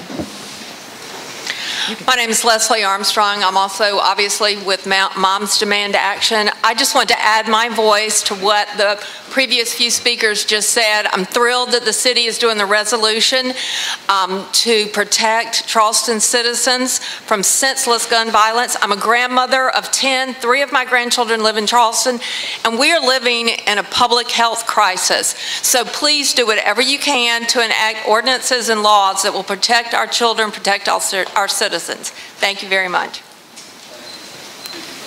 David? Hi, David Ruff, 441 Meeting Street, Charleston. I'd like to also urge the council, similarly as the other folks, to not only support the amendment to prohibit firearm enhancements, but there's also on the agenda the resolution about reasonable gun legislation. Now, I just want to point out that some things that are not in our control seem like they're just symbolic, but there are a lot of things that over time we thought that never happen. And I think we need to continue to push for legislation to let Columbia know that that there is that support, and ultimately things can change. I'd like to, in the last few seconds I have, try to throw one other thing in, which is on a totally different matter, which is regarding our development in the city. It's obviously a hot city, and this is our one shot to be able to get developers, whether some things we can require, some things have to be incentives, but to get them to do more things to make new developments environmentally protective. This is our opportunity. It's going to be too late later. And also to try to be a little more creative in the designs.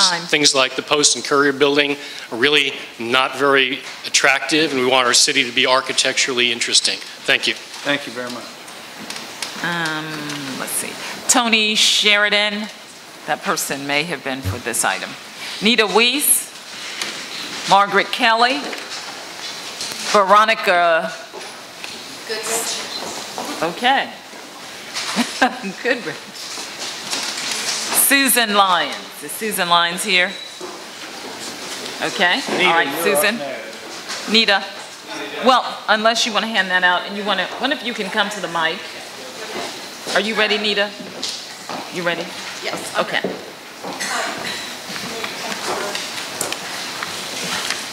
As President and CEO of Charleston Sister Cities, I'm here to thank you and City Council for making my recent trip to Panama to prepare for a trade mission that we're doing in October possible.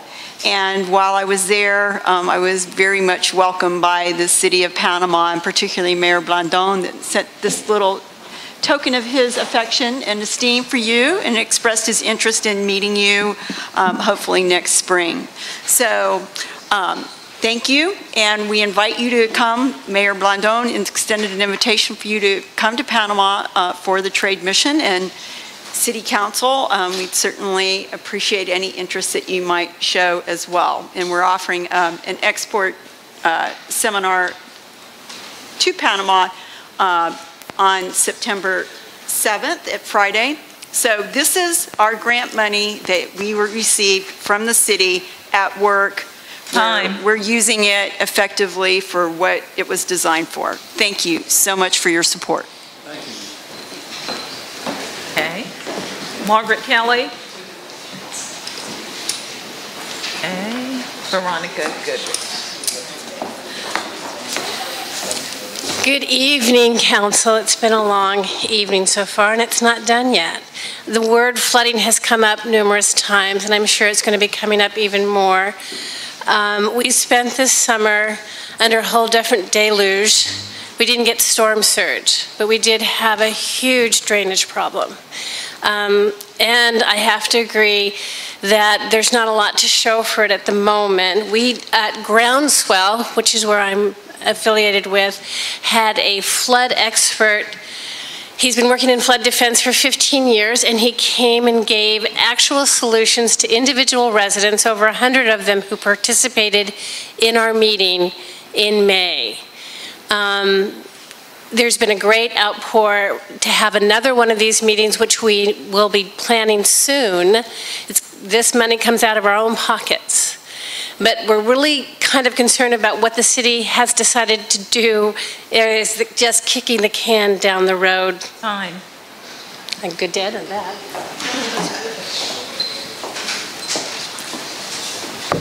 Hi, I'm Susan Lyons. I'm also speaking for Groundswell.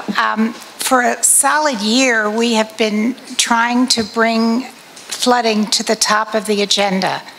And there's been an awful lot of talk about flooding. There have been lots of plans discussed. But the fact is that we are about to go through another hurricane season, and absolutely nothing has changed in Charleston. All of us who live here are going to be in exactly the same position we were last October, and we know what happened then. So I really, really am asking this council and the mayor and anybody who can help to put this matter at the top of the agenda, find the money, do the creative thinking and designing, reach out to the people who know how to manage water, and let's get it done and let's save our city. Please. Thank you. Okay, I have two people who might have been here for zoning. One is Flowers, and the other is M. Sally. Okay, so the final speaker is Judy Hines.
Miss anybody?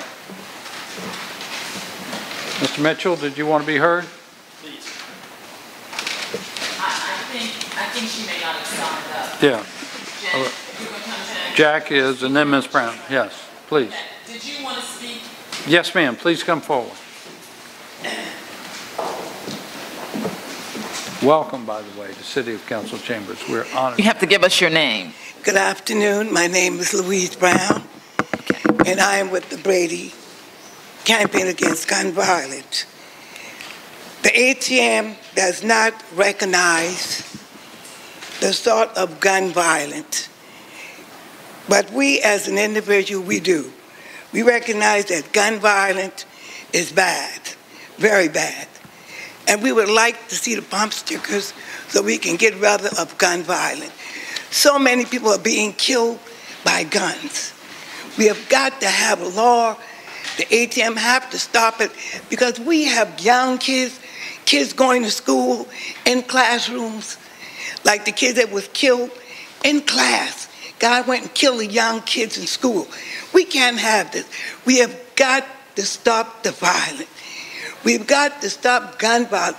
We have to put a limit on the guns that's out there.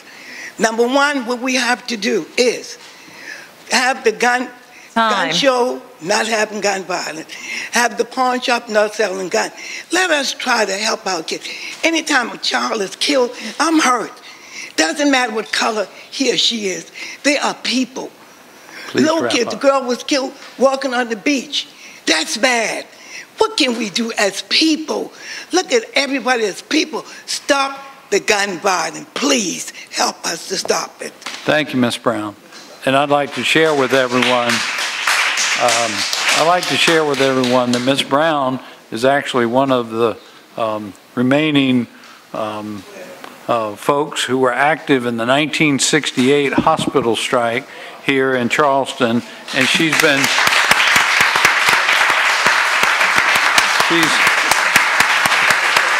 how long ago was that? Over 50 years ago now, still fighting for our community. God bless you, Ms. Brown. Thank you for being with us tonight. Mr. Mitchell. Thank you, Mr. Mayor. Good evening. My name is Jack Mitchell, Regional Director for External and Legislative Affairs for AT&T. My address is 180 Calhoun Street in Charleston. I'm here to speak on item J5A, the proposed fiber optic franchise agreement. Just to let you know that we appreciate what the city is trying to do, absolutely. Unfortunately, we haven't had enough time to take a look at the document to review it. We only received it just very recently. And even though we support it, and we're going to support the hearing, we would ask that you not go to the second hearing until all parties have had a chance to kind of review it and take a look at it and come to some kind of concurrence that that both the industry and the city can agree on. Thank you very much. Thank you. So, anyone else? Did I miss anyone else? All right, that'll be the end of our citizens' participation periods, which will bring us to our council committee reports. First is Committee on Community Development. Councilmember Jackson will speak for Councilmember Mitchell. Yes, thank you. Yes, the Committee on Community Development met on Thursday, July 26th, and there is one item as a result of that committee meeting that is before the council tonight. We discussed it in Ways and Means. We're asking that the council approve the issuance of the strategic plan and application in order to begin to use the $20 million bond fund that was created by the public's referendum vote last year. All the details about the plan and the application are in our packets, and we did discuss it at length for Ways and Means, so I would make a recommendation that we ask to approve this plan. We have a motion and a second. Councilmember Gregory. Councilwoman, can we just say as amended? Oh, yes, I'm sorry. We did amend it in order to make sure that we were including the most robust type of affirmative action and fair housing requirements as part of that process. I have as amended. Okay, thank you. All right. Councilmember Waring. Just for clarification on is item J1C a part of this report? Because as I remember it, Mr. Mayor, working on the incentives for the affordable housing, I thought we sent that, the committee sent that back to staff to work on. And they were supposed to come back to the committee. Okay, is that in front of it? Is that part of your report, Ms. Jackson? No, sir. You asked if it was C, council member? Yes, I think she's only speaking to item A. She's only It's addressing only- item A. okay, because I have an agenda. A1A is the only thing Great, coming before I'm the fine with council. that. Thank you, thank you. All right, any other discussion on item A? All in favor, please say aye. Aye. Any opposed, the ayes have it. We're going to report further on items B or C? No, sir, I think they're under advisement after the committee meeting. One is to continue to fine-tune fast track for any developments that include housing affordability, and the other one is item C that I've just lost track of right now. It's Oh, yes. We were basically acting as an advisement to the Upper Peninsula strategies to make sure that housing is one of the priorities in that zoning change whenever it would come before us. So I believe B and C both involve things that will come back either to the committee or directly to council. Some of the B items were cutting red tape that could come straight to council. Right. All right. So I think we can move on to the Committee on Public Safety. Councilmember Shade. Thank you, Mr. Mayor, members of council. The Committee on Public Safety met on August 9th at 5:30. We received a crime statistic presentation from Chief Luther Reynolds. I can give you some of the highlights of that. We've had 10 homicides in the city of Charleston. Of those 10 homicides this year, the chief is present. He'll give you a little more in-depth discussion on this. All but one of them involved a firearm. He also talked about the number of traffic fatalities that have occurred over the past several years. 70% of the traffic fatalities that occurred in the city in 2017, I'm telling this right, Chief, were over a 9-year period were impaired.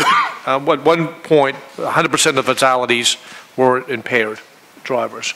The chief is here to give us a more in-depth study about that, but I just wanted to point those two highlights out to you as to the statistics. We did not have a discussion regarding firearms being kept in unlocked cars. We deferred that presentation until next meeting. Chief Courier is present with us. Dan Courier was here a moment ago. Our new fire chief. Chief, you want to come forward and to say hi? Dan Courier. He was just sworn in last month. So Chief Courier, there he is, our new fire chief. Welcome to your first city council meeting. There was no report from the fire department or the emergency management. The next two things on the agenda are before you is an ordinance to talk about the bump stock prohibition and a resolution that's in your agenda as well. So Chief Reynolds, anything else you want to add to the statistics that you presented to us on? I think just like in a minute when we talk about these ordinances, it's important to talk about issues that are impacting the city, fatalities, impaired driving. I don't think we can talk about it enough. It was recently that we all mourned the loss of Selma, who was here from Denmark with her parents.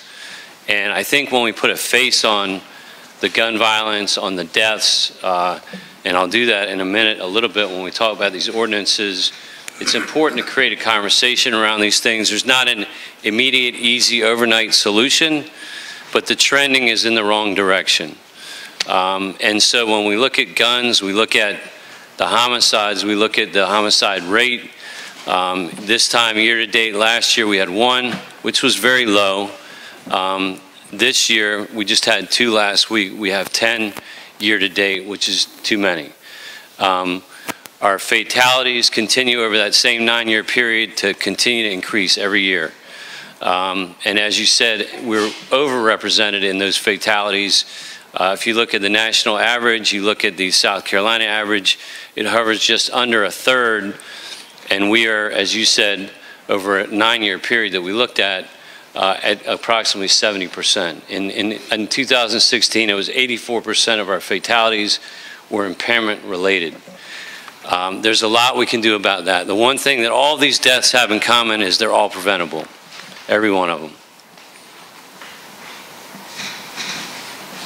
All right, thank you. The two items on the agenda for approval are the ordinance on the bump stock and the resolution. So do we want to take those up now? So we have ordinance regarding bump stocks. Councilmember Griffin? I've got a few comments to make about this resolution, unless y'all want to do the bump stocks first. Yeah, that one's on the, let's do it first. Yeah. Can I entertain a motion to approve the ordinance to prohibit firearm enhancements? So move. We have a motion and a second. Now we have discussion. Councilmember Gregory and then Wagner. I'm going to support this, but I just a little wordsmithing. Just a little wordsmithing. The last whereas, the city of Charleston should be prohibited. Why should and not shall or will? It's a matter of wordsmithing, I guess. There's a big difference. Yeah, there is. Okay. I just think that should be. You would prefer that to be shall? Shall. It shall be prohibited.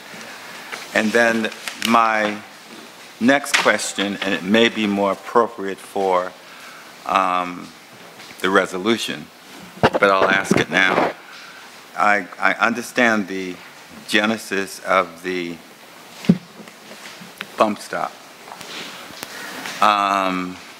but the largest mass murder of African Americans in recent history, it wasn't a bump stop. It was background checks, a loophole. And I was just wondering, is there a specific reason why that's not in the ordinance or the resolution? It sort of dances around it, okay, but it does not get very specific. And I'm glad to answer that for you. When we were presented with this, the ordinance sounded more like a resolution than an ordinance. And so the committee voted to separate the ordinance and to create this resolution. We did make a reference to the Mother Emanuel shooting in the initial ordinance. And I think a lot of the discussion we had was more of a sensitivity because the bump stock device was not used in that massacre. And we did not want to cheapen this in honor of those folks because it was not, the bump stock was not used. It was a 9mm firearm, as we all know. So we were dancing, Councilmember Gregory, because we wanted to make sure that we were sensitive to the needs of our survivors and those victims.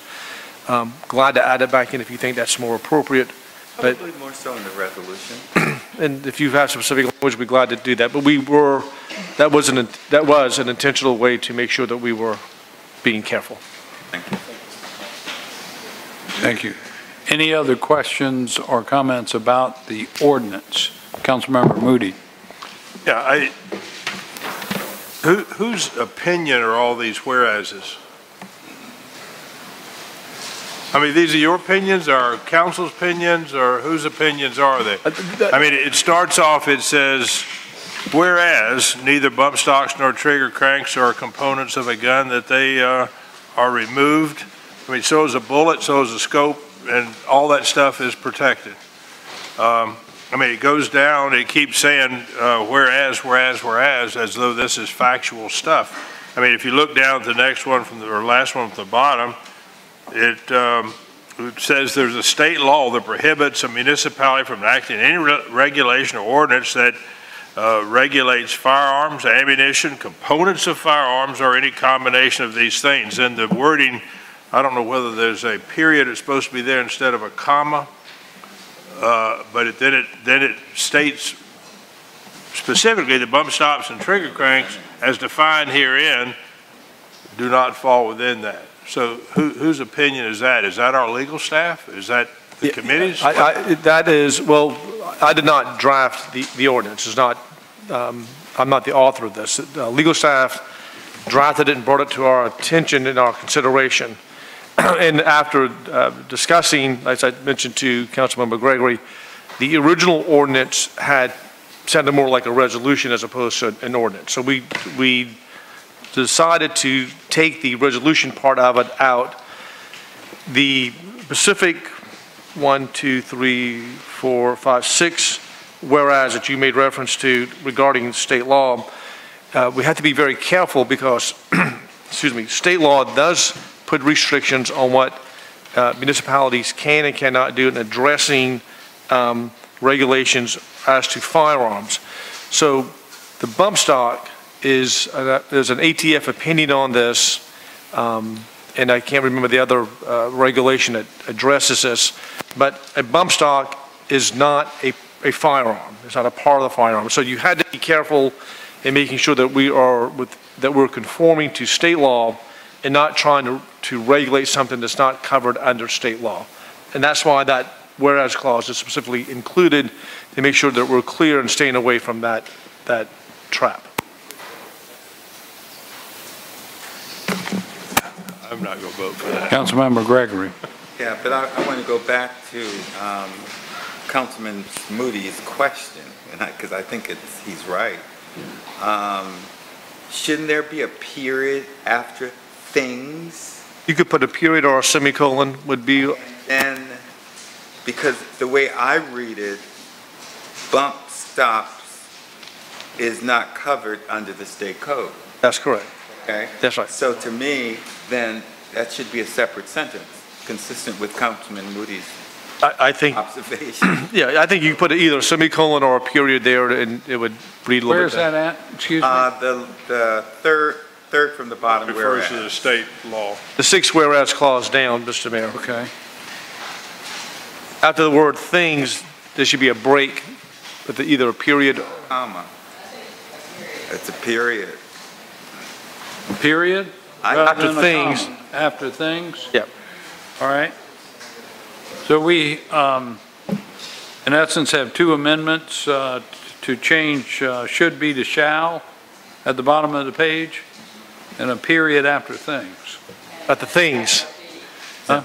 And make that a capital B. And a capital B to start a new sentence. Right. And those are acceptable to? They're acceptable, yes, sir. Okay. Any other discussions? Ms. Borden, did you want to add any insights to the questions that had been asked? Ms. Borden worked on this. We did. I would only say that the majority of the whereas statements came from other resolutions enacted around the state, as well as some that are created to support the city, and that there would be any challenge. We're not supposed to take these as fact. These are other folks' opinions or positions. These are the reasons why we're doing it. Any other discussion or questions? Hearing none, all in favor, please say aye. Aye. Any opposed? No. The ayes have it. Councilmember Moody. So next up is the resolution whereby all of these things that we cannot regulate ourselves as a city, we look to our state legislature, who likes to stay in charge of these matters, but we are expressing our support for advancing reasonable gun legislation, including legislation to keep guns out of the hands of criminals and folks that shouldn't happen. And a big one for me is greater penalties, particularly graduated penalties with the number of offenses for illegal gun carry. And the point has been made to me that, for example, when you go into a store and you shoplift and the penalty is 30 days and so many dollars, and then you get caught the second time and it's 90 days and double the fine, and the third time you go it's an even more severe penalty. But with guns, there's no gradation or increase in penalty with each offense. And so part of what it's created, I believe, is a culture where there's a certain nonchalance about carrying a gun, about having a gun, particularly an illegal gun, because you get caught and you get let off, and there's really no severe consequence, even if you do it again and again and again. So anyway, that's one of the things that we're asking in this resolution for our state legislature to consider and kindly make changes on. Councilmember Griffin and then Gregory. I've got a few points to make about this one. Number one, I think it's a really good document. I have a few questions because I'm pro Second Amendment, and I don't want to take away from any of the people that use guns the correct way, and especially in Charleston and in South Carolina where so many people hunt. Deer season's upon us. So many people use guns the correct way. And I do like the mention of the Second Amendment as under the first, I guess, what are those 6 things? You know what I mean? Now, therefore. The therefores. But I've got a couple of questions. Number one is the word reasonable. You know, that can be interpreted a million different ways. Reasonable gun legislation. I don't know how we can impose anything along those lines. And then it mentions that in that clause in to advance reasonable, rational, fair gun safety legislation. I think we need to look at that a little bit and make sure that we're using words that we can actually defend. And more than anything, though, the one thing this resolution's missing, and the one thing I was looking for as I read everywhere as and every therefore, there's nothing about education of gun use in this document. And that bothers me because we have so many young people that are abusing guns and so many young people that are killing each other at the hands of a gun illegally. And so for me, even if it's just a one-line sentence, that we're going to work to improve education in our youth of how to handle guns and how to do it appropriately and legally, I'd like to see that in here. If we get that in there, then you have my 1,000% support. Sounds like an amendment to me. Yeah, the resolution. Councilmember Gregory. Councilman Griffith, you don't think that item 1 gets there? Enact policies to improve awareness of safe gun practices, including secure storage of firearms? I would say policies and education. Right, just put education. Just throw education somewhere in there. And education, right. My question is going back to my original. When you read the preamble, it does talk about improving background check requirements, but that's the preamble. But nowhere in the now therefore do we address that at all. And I just think that somewhere in the therefore, now therefore, we should address the issue of background checks. Sounds like another amendment to me. Yes, sir. Yeah, whatever you want, I'll put it in there. Councilmember Jackson. I was just going to say the same suggestion about number 5 that you already said, but looking at number Give them, Janie. Mr. Gregory to Councilmember Gregory. Adopt legislation to keep guns out of the hands of criminals. The purchasers, you can include background checks in that one. Forever. Right. So could I suggest that number 3, we add and improving background check requirements? I just don't like the word improving. And at number 5, enact policies to improve awareness of safe gun practices, including to our youth, policies and education for our youth to improve awareness of safe gun practices. Would that be suitable? Mr. Mayor, I mean, since we know this is symbolic, this resolution is symbolic, and we hope that the legislation really, I think we should go for it. I mean, go for, closing the quote-unquote Charleston loophole. Just say it. It's symbolic. And I mean, and I don't know whether or not the committee even talked about it, increasing the age. Okay? Increasing what? Is it? Yeah. Okay. I'll just stick with the loophole because I know my friends are coming. And some of what I'm articulating, Mayor, are formal policies that Mother Manual has adopted. Right. Okay. So number 3 would say, adopt legislation to keep guns out of the hands of criminals and prohibited purchasers and improve background check requirements, including the closure of the Charleston loophole. That's good. I accept that amendment. Okay. All right. Mr. Mayor, if I could make a few comments about this resolution. So we passed earlier this memorandum to allow the Charleston Police Department to be engaged and to participate in the Violent Crime Task Force. I served as an assistant United States attorney for 10 years, and I was one of the prosecuting attorneys handling at the federal level violent crime individuals. So at the time that we were doing this, we went to the various agencies, North Charleston, City of Charleston, Mount Pleasant, Charleston County, to identify individuals who had a record and had a history of violence within our community. One of the tools that we used to address those individuals was a federal ordinance of a felon being in possession of a firearm. And this is what the mayor was talking about a few moments ago.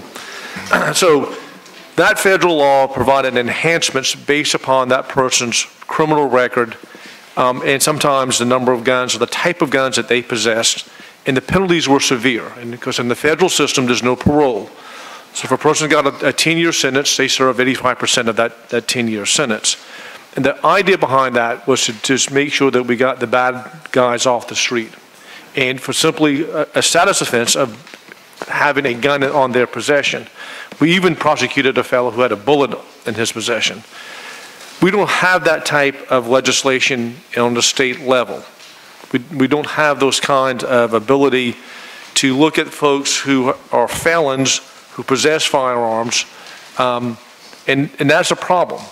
And we can't do that on the state level. We're dependent upon the federal government adopting these state cases. I met with the U.S. Attorney, Sherry Lydon, the solicitor, our chief, and some other representatives from local agencies to talk about this recently about adopting these state-level charges. And the city had 9 cases in which they investigated felons who were in possession of firearms who they wanted those cases to go to the federal level. And the federal government, the federal prosecuting office, declined to prosecute those cases. So we're back to square one. The purpose of this resolution is to make it aware to our Charleston delegation and to our state legislators, we have an issue that we can address on a state level the same way that the federal government addresses this on a federal level, and that is people who should not be carrying guns, if they're caught carrying guns, they need to be punished severely. And that will take those guys off the street and reduce gun violence. And because we just heard, we got 10 homicides this year, 10 homicides in the city of Charleston. That's compared to 1 last year.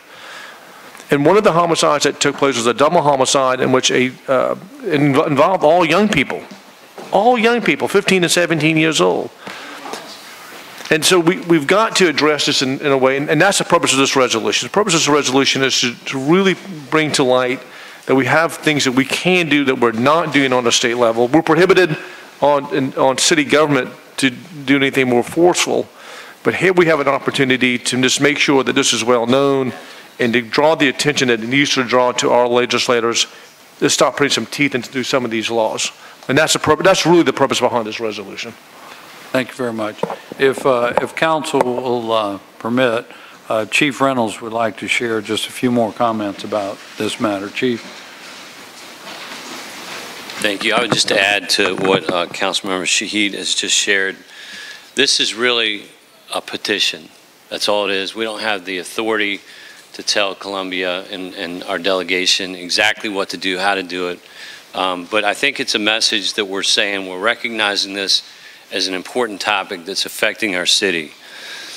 There's a few things I just want to briefly touch on. One, the goal of this simply, in my opinion, is to save lives. That's our goal. People are dying.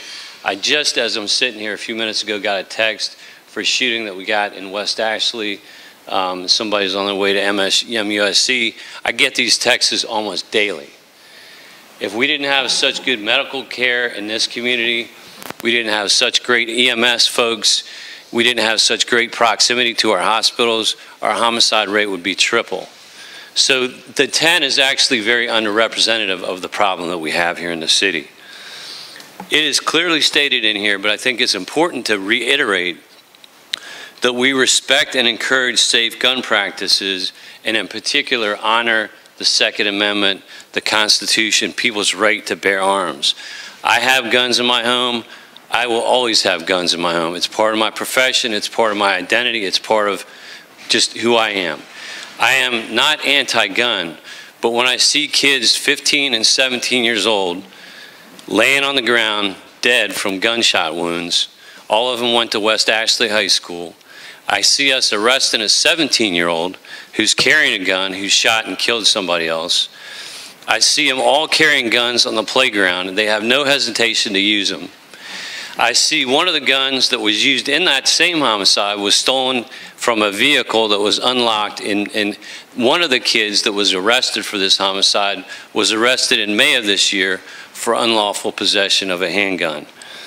So my analogy earlier was, it's okay to drink. I love having a cold beer, but it's important that we do it responsibly. We don't get behind the wheel of a car, that we don't drink and drive, that we don't kill people. But people are doing that, and we have to put parameters around that, and we have to do something about it.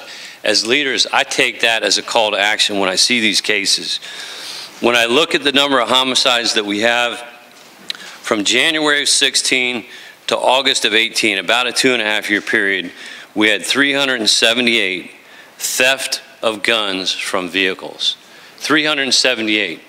I don't think it's okay to just accept that as an outcome. To me, it's bizarre that we have that many guns that are taken from unlocked vehicles and we're not talking about it and doing something about it. I get angry when I go and I see the parents of these kids that are getting killed, because we talk to them and we look at them in the eyes, and every one of them we know is preventable. So we've kind of, I think, put a face on this in terms of what's actually occurred and what continues to occur. And I would just say, again, I just got a page about a shooting that occurred. Person was shot multiple times. We've had people who've been shot in the head. It's happened multiple occasions where they did not die. We had somebody who was shot 7 times. They survived. They did not die. That wasn't a homicide. This is not some hypothetical thing. And if you look at a lot of the neighborhoods that are disproportionately affected by these guns and these shootings, to me it's important that we recognize that and do something about it. And I appreciate that the council and the mayor have taken this seriously. It's a very difficult issue, particularly here, to do something about it, but at least the petition, I think, sends a good message. Thank you, Chief. Councilmember Moody. Chief, before you sit down. Chief, before you sit down, I wanted to ask you a couple of questions. You just mentioned 300 stolen guns out of cars that were not locked. Is that, I mean, 374 or something. Yeah. You know, to me, this is a great feel-good resolution. It doesn't have any solutions to me in it.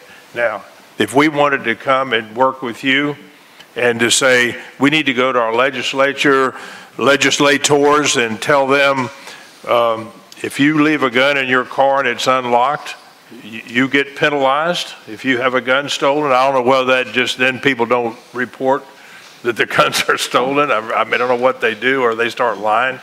But I mean, there's cause and effect here. And as you said, this is just a kind of a sense of, you know, I'd love to, I mean, we ought to close that loophole. We can get behind closing that. There's all kinds of things we can do here that we can advocate for, but this is not advocating for anything. This is just making us feel good. I think, I will say, one of the things the mayor alluded to, and one of the things that Councilmember Sheed alluded to, I will tell you that we have, it's not a feel-good issue. We have people in our community They're by definition prohibited violent offenders who are carrying guns, who we're arresting. I have one small unit, one small team that has made 83 gun seizures this year so far, year to date. I look at those cases and I say, and we're talking about this every single week. We put the pictures up on the screen as a command and we say, I have parole and probation in the room, I have my investigators, I have my officers. And my fear is that we're going to have an officer-involved shooting. It's inevitable because we're dealing with these people.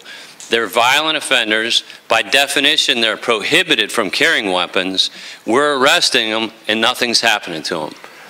But where is that, where is the advocacy for that? It's one of the things I think in that document that it addresses. I mean, we ought to be given specific cases because everything you're talking about is already illegal. I mean, you can lock them up and put them through the process and they come right back out. One of the things that isn't the case, which the mayor I think references, there's no enhanced penalties. There's a 0 in front of every one of those cases. If you're a shoplifter, you get caught once, the second time, the third time, each time it's an enhanced penalty. Then let's push for that. That's another, in addition to Charleston, we need to add in here. If you're, some kind of a step up in convictions, it's more penalty. That would help a lot, I think. I mean, that's number 2. But I mean, yeah, you're right. We have to do more than just pass this resolution. We got to advocate with our legislators. Yeah, I mean, this. Sets the stage. And I hate to say it, it just seems political to me and not.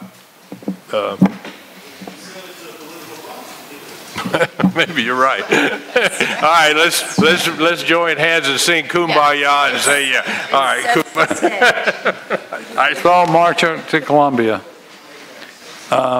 Any further discussion or questions? Call the question. Okay. I did want to say one other thing. This is on the resolution. We had a motion. I move for approval as amended. As amended. Yeah, and I had one more thing I didn't say. Councilmember Moody, we don't want you to lose your chance. The thing that kind of sticks out to me is that when you look at the most violent cities around the nation, you look at Chicago, you look at New York, you look at LA, all of them, and across the board, they have the most stringent gun laws and prohibitions against everything. I mean, law after law after law after law, and they're not being enforced and they're not being adhered to, and their gun violence is off the chart. I hope this is not a step in that direction. I would agree. I've been in those cities. I've been in Baltimore City. Thank you. I certainly wouldn't compare us to them, and we certainly wouldn't want to ever step in that direction. Councilmember Shade. And just a comment to that, Councilmember Moody, because I was on the front line with this as a prosecutor, and we did the numbers, and we saw the results when we did this on a federal level, and we got those folks off the streets, and it may have been for a short period of time, but they were off the streets for that period of time, and it had an impact in our community that they were done. We're beholden, as it stands right now, to the federal government, to our federal prosecutors adopting these cases. Otherwise, we're back to square one. And the chief has just said, he's encountered 80-something of these fellas, and they're right back on the street again with no consequence. So we don't have teeth, and we want to encourage our legislators to do something. We're maxed out. We passed, the only thing we can do is a bump stock prohibition. We're maxed out on a city level. We've got to get our state legislators on board with this thing. And this gives us opportunity to say, here's a resolution that we've passed, like for it to be passed unanimously, and we'll go lobby our legislators. And we'll go talk to the chairman of the Judiciary Committee and say, here's an opportunity for you to start passing some laws that make sense to protect our community. And that's all we really want to do with this thing. And it's more than just a political statement. It is a unifying statement to say, let's make our streets safe. And that's what we want to do. That's our #1 priority. All right. All in favor of the resolution say aye. Any opposed? The ayes have it. Councilmember Moody, I will start tomorrow because I've been invited to a meeting here in Charleston of the Republican leadership of the House, and they're meeting in Charleston over the next 2 days. I will take this resolution to them tomorrow. We all need to advocate for these measures, and I do want to remark that I'm so surprised at his quietness, but I want to share with you that we have in our presence former council member Duke Hagerty. And would you like to address the council while you're here? I know you're passionate about this issue.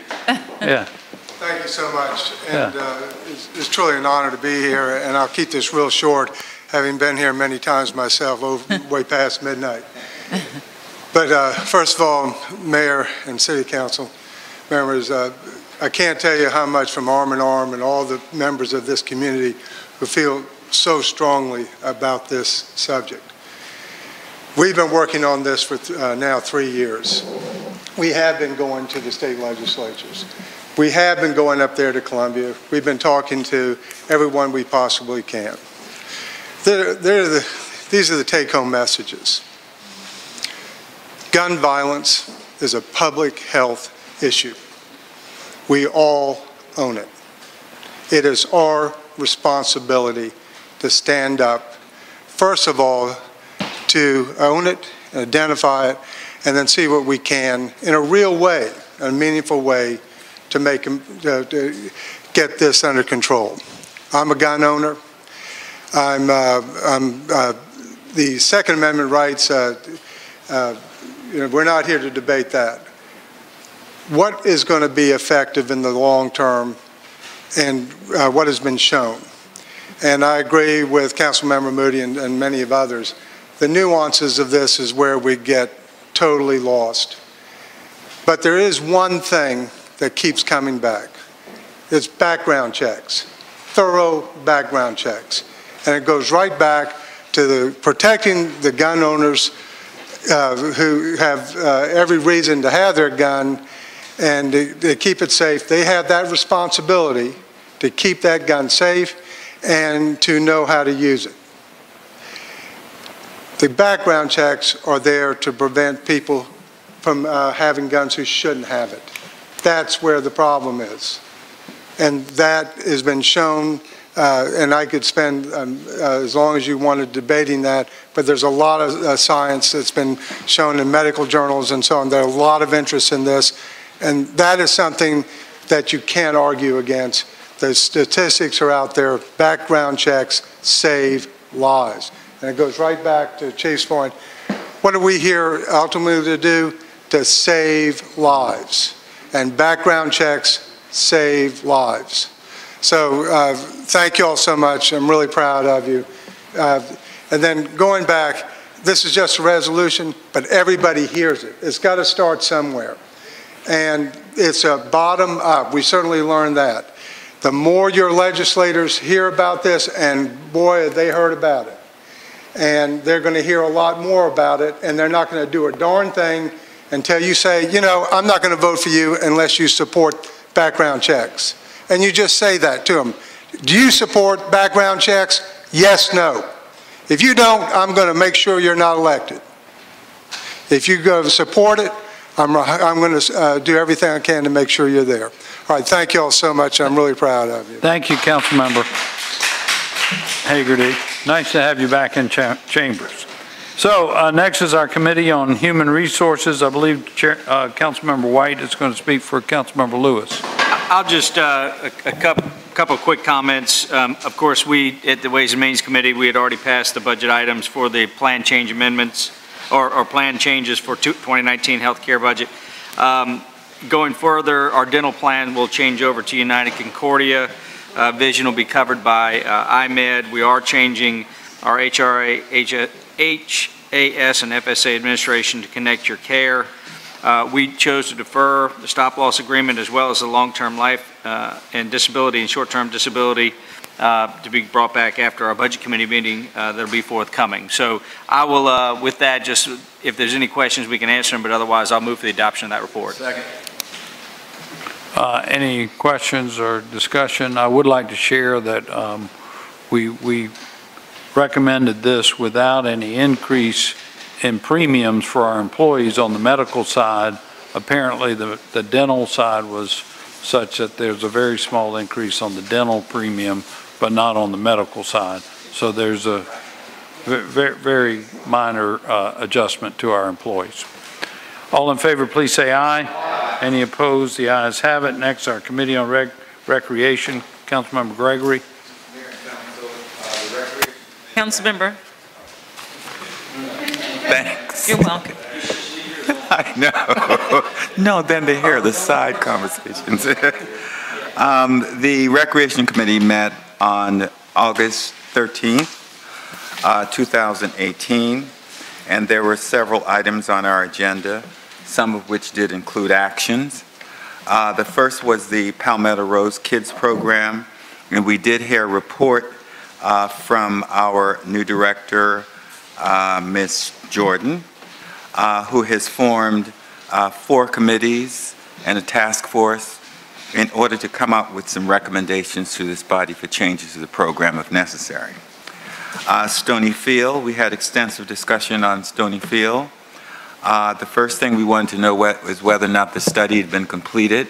The study was completed, and that study was to determine whether or not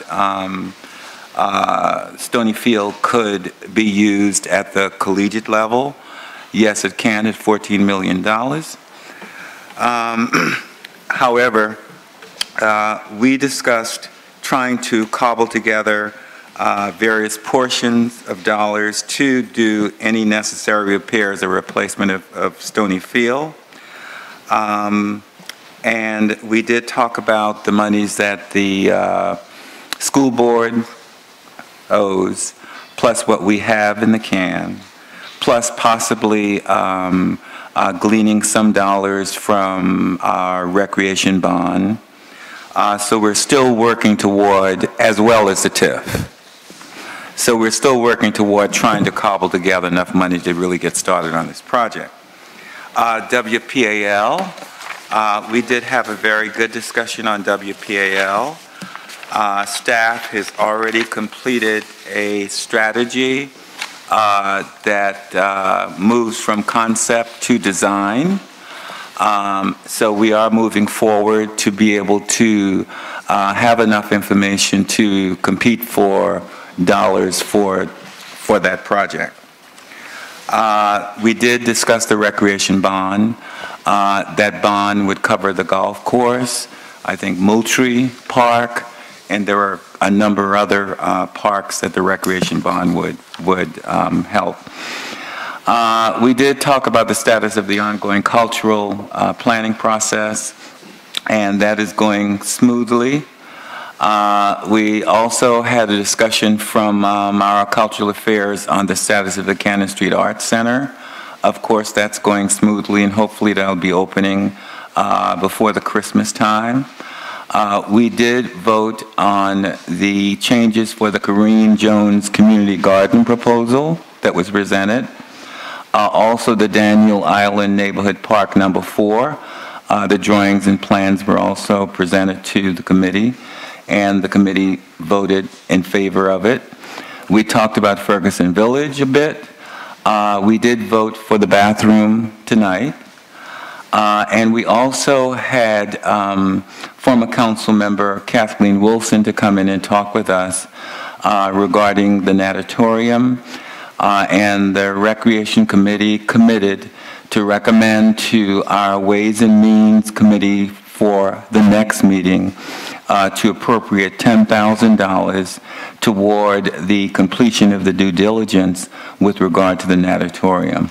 As for Mrs. T, we're still working on getting the language to our Director of Recreation.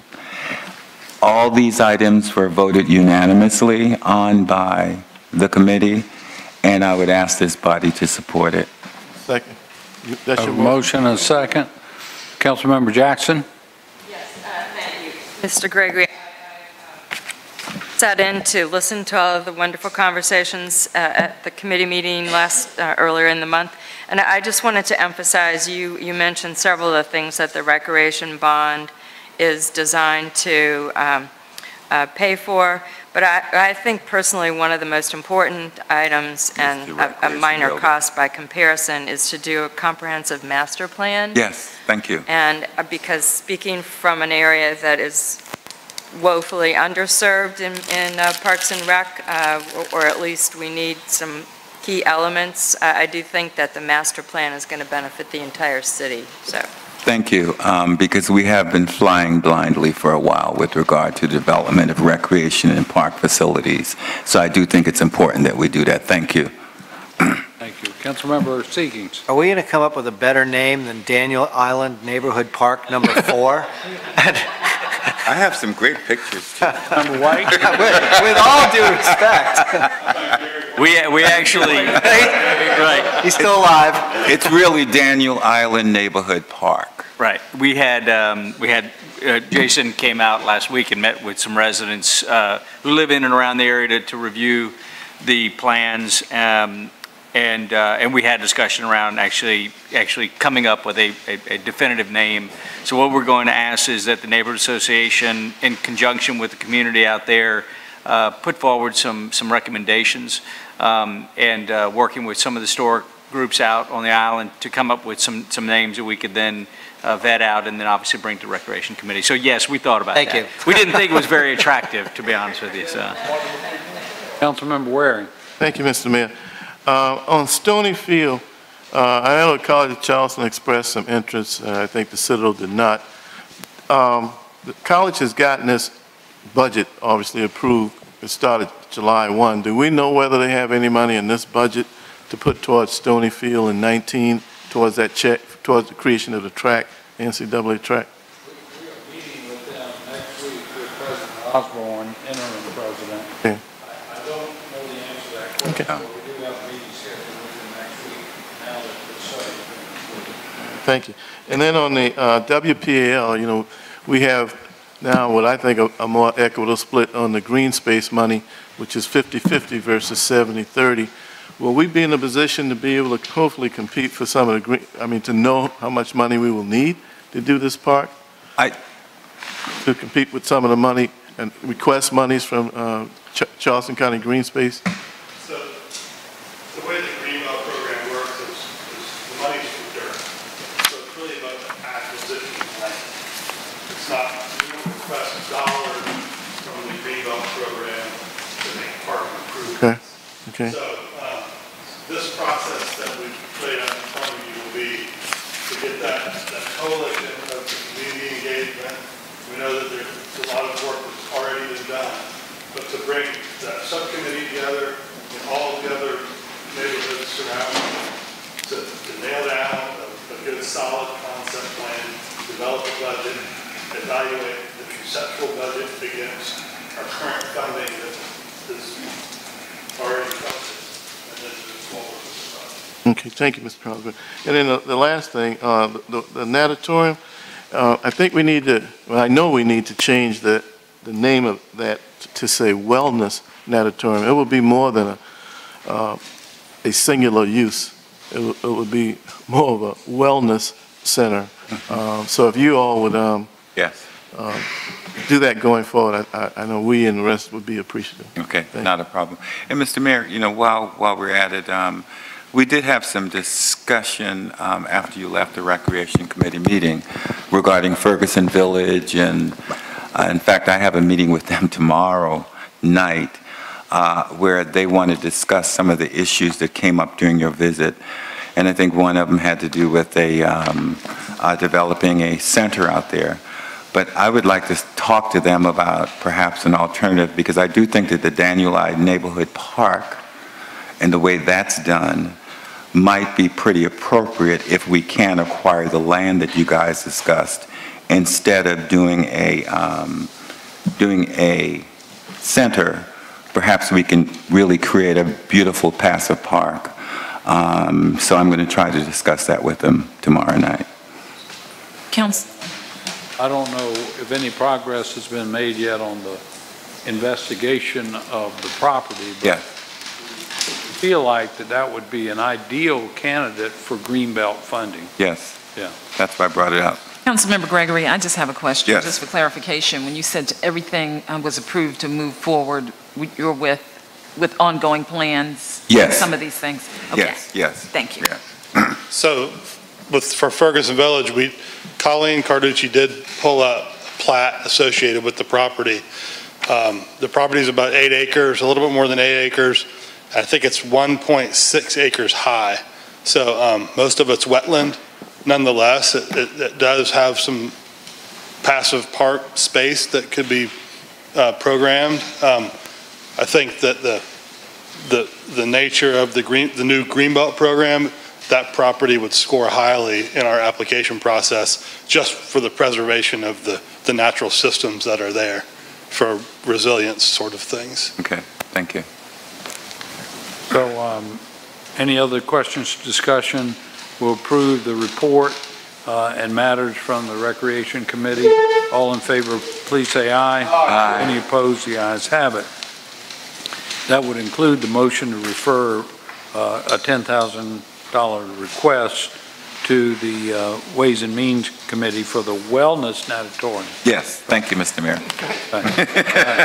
So next is Committee on Public Works and Utilities. Councilmember Waring. Thank you, Mr. Mayor. And I think all will be glad to know that we had a very good Public Works meeting.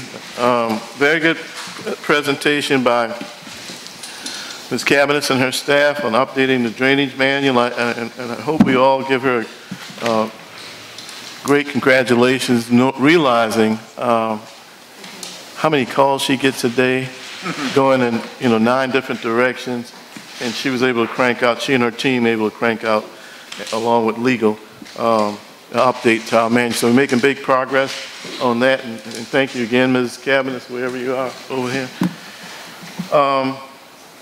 We also got some great information. I'll let my good friend, well, he left, our resiliency person, Mark left. Anyway, well, we got some great news for people who had been turned down on FEMA grants that were awarded grants. And if you can go back a couple of Octobers ago, we talked about people being turned down and appealing, and some of those have come through. So that's good news for some of our constituents with monies to be able to move in another direction. And then we had an update on our small cell tower. Councilman Moody and myself and Councilman Shealy a couple of months ago went up to Columbia to put induction of Council Lady Wilson into the Hall of Fame, South Carolina Hall of Fame. We visited the Strom Thurmond Wellness Center on the University of South Carolina's campus. En route to that wellness center, I saw a small cell, you and I discussed it, Mr. Mayor, small cell tower located at Assembly and Blossom Street in Columbia. So Columbia is moving forward with it, so I appreciate the update on it. Our legal has come up with a first reading, and it'll be presented in front of us on an ordinance for fiber optics and broadband, the first phase anyway. It was recently given to some of the people in that industry, and my understanding, Mr. Mitchell. Yeah, Mr. Mitchell came up and said that they're reviewing it, and certainly they'll communicate with our people. So we're going to recommend first reading, and I know our legal will get together with industry and vet out whatever differences needed before the second reading. So we had a very, very good meeting, and Councilman Griffin, I believe, we funded one of the first phases of the improvements over in the Church Creek drainage basin, and you may want to touch on that. Thank you. Yeah, this will be a good moment to go ahead and say that I'm going to strike my request down under miscellaneous business because we went ahead and covered it. Public Works cover it now, but you know, a lot of time and effort's been put into the Church Creek drainage study and all those public comment periods and all those meetings, and now after all of that, we're finally looking to fund the first project on that list. We had a great presentation from Bob Horner about what that project would look like. We heard from Laura about hopefully we should be able to see some sort of contract in place by the next meeting, Laura, you think? Right. So we'll have an opportunity in the next couple weeks to finally vote on a project over there, and it's going to be really a great project to be the first one because it's the cheapest one. Out of the priority list, it's right in the middle, so it's a good, strong priority. It's going to help out a lot of people in a neighborhood that has been flooded several times in Hickory Farms. And it shows that, we're not just talk, we're action, and that's important. So looking forward to that. I thank y'all for your support on that, and look forward to moving forward and making Charleston a better place to live. You can see we had a great public works meeting. I thank the mayor, legal, the engineering department, all involved with that. So thank you so much. I would move for approval of adoption of the report. Mr. Mayor. Councilmember, just for clarity, first reading on the ordinance regarding the Church Street drainage amendments to the stormwater manual also. Thank you so much. So I move for approval. Mr. Mayor. Motion to approve in a second, and your approval will approve both ordinances, first reading on the franchise agreement for fiber optics and for the amendment to the stormwater design standards manual for Church Creek Basin. Any further discussion?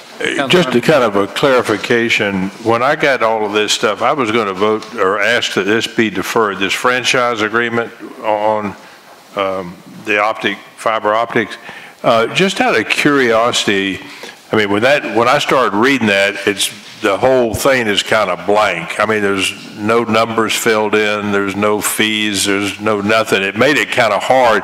Is that kind of what we should expect, or should we expect maybe when we start voting on stuff and I'm in favor of the first reading, but I was really having a hard time getting through that. Well, I apologize for the confusion. This is a template, and so with your approval, this would be the standard agreement that we would ask all carriers to sign on to.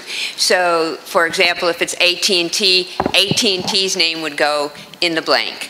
As far as the fee, it's a statutory fee set by the state. It's $1,000. It's based on population. So the blanks that you see are really relative to the particular company who's going to enter into the franchise agreement. Where with your approval tonight, it would give the authority for the mayor to sign the agreements going forward. You would be approving, though, the terms that would apply to all the carriers across the board in the franchise agreement. I guess my largest concern, or not concern, was question was, what was that fee going to be? What kind of a range, right, based on what and whatever. And I said, well, if you don't know that, how can I approve this? But I understand a little bit more. It's a template. Yeah, so, it's a template, but the fee is set by state law. By state law, so yes, we don't have any... no. You should have filled that in then. Well, that's because I keep hoping it'll change. Thank you. All right, all in favor say aye. Aye. Any opposed? The ayes have it. And Mr. Mitchell, you'll be able to get comments back to us before September 11th. That'll be our next meeting. Yes, sir. Thank you. Great. Okay. Next, our Committee on Traffic and Transportation. Councilmember Seeking. Thank you, Mr. Mayor. The Committee on Traffic and Transportation met much earlier today. Seems like a long time ago, but it was 2 o'clock. We got an update from the county, actually, which was very interesting, on how half-cent sales tax money is being spent on transportation projects in the city. Both sides of the half-cent sales tax, both the original half-cent sales tax and the one that's just been voted in. We are going to get a copy of that presentation that if anybody in this council would like to see, there's a number of projects all around the city that are in various stages of completion. Probably the most prominent of which you see if you're driving out towards Johns Island is Maybank Highway. We talked to us about Pitchfork, some other things. So we will get anyone who wants a copy of that presentation out there. There's no action needed. You may have noticed 2 Fridays ago we had a very strange meteorological event in Charleston. It rained motor scooters on the city of Charleston, and they were all over the place.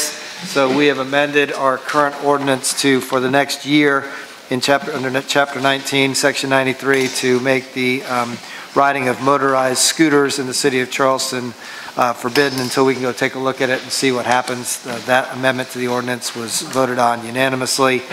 We got a report from Mr. Benjamin on the South Carolina DOT roadway turnback program, the pilot program version of it. Secretary Hall has proposed, and they're in the pilot stage, in the early stages of putting in a pilot program where the state will actually turn over roads that it owns to various municipalities or other government entities and package a bundle of money on top of it, so then it turns over the maintenance to us. I and others in the committee expressed their skepticism about the long-term viability of that program, basically saying that if the state wants to do it, it's got to be good for them and bad for us. And I think we agreed about that. However, there is a pilot program where we're going to suggest a few roadways in the city be put under it to see how it works. There's about 5 miles worth of roads that are on that program. It's in your packet, some on, some off the peninsula. Mr. Benjamin predicted that probably maybe a couple, 3 of those would actually be accepted, probably not 100%. We just don't know. So the committee voted unanimously to forward the list to the SCDOT to see where we fit into the pilot program. Is that a fair assessment of what we did? That was also voted on unanimously, and I would ask for adoption of the report. I have a question, Mr. Mayor. Second. Yeah. Second. When we go into this buyback program, so, and I saw the list that you had on here. So are these roads now no longer designated as state roads? Are they owned by the city? And so, meaning by that, we've got control over it when it comes to things such as speed bumps and... Short answer to your question is yes. Okay. Yes. We will own them, and they will then designate a certain amount of money to us for 40 years worth of maintenance. But we have control over it. We have complete control over that portion of that road. And by the way, just so you all know, that number is not set in stone. It's negotiable. So we'll see how this all goes. It's very much in the early stages, and we'll see what the DOT comes back to us with. So it's worth sending it out there and see what they come up with. You know, it would be good if some of the ones we try in the pilot program, if it would be a road that we also have a drainage issue with, if we're trying to get underneath with, with a drainage pipe or whatever like that. That way we can kill 2 birds with 1 stone. Try the program and hopefully... Let me comment on that. Actually, it brings up a very good point, because as the county gave its presentation to us about the expenditure of half-cent sales tax monies on road projects in the city that are sponsored by the county, and the repeating monies that are spent on certain types of projects, like bike ped, drainage, by the way, is a very small number comparative to other projects. It's $500,000 a year. So be a little bit careful about that, because the pilot program from the state is basically a maintenance program. And if we accept that road back, it doesn't come with dollars on top of it for both paving and for drainage projects, just paving. So we just got to see how that all interacts, and we'll have to get with your committee on public works and see how that all goes. But we need to get with the county to make sure, as they think forward the half-cent sales tax that's now just coming into place, what monies are actually expended for drainage, because that's going to be a big issue. Not enough, but currently, clearly not enough, and so we I think all I'd say with the road turnback is I was once told by a very smart man to beware of Greeks bearing gifts. Correct, and that was actually stated in our meeting today, so we get that. We're not committing to anything other than seeing what the state will actually come back to us with, and it leaves us in a position to negotiate, and we'll see how it all goes. And another example is there's one of the roads that we own about 9/10 of it, and there's about 567 feet we don't, so that's sort of a natural just to put it all in one package.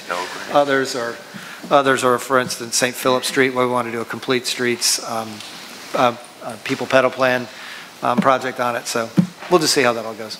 Just a quick question. Who owns the sidewalks?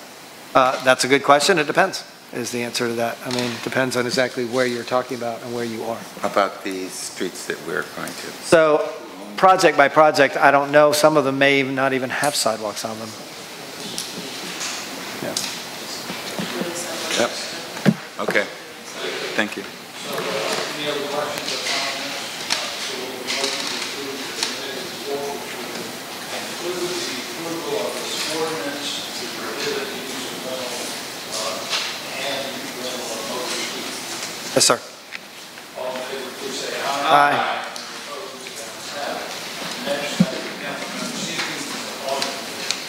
Second.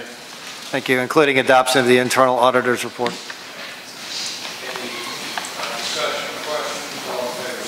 Aye.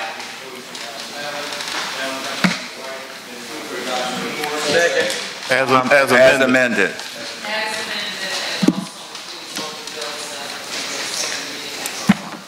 Right. Thank you.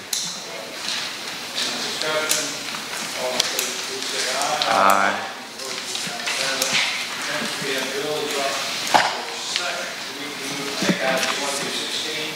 Second.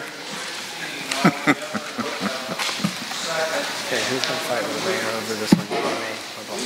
All of us can do it. He don't have to do some do it. No.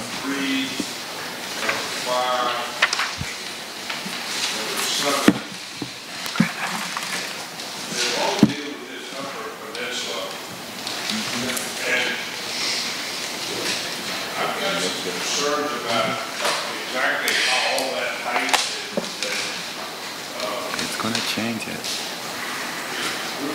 from 4 to 12 stories.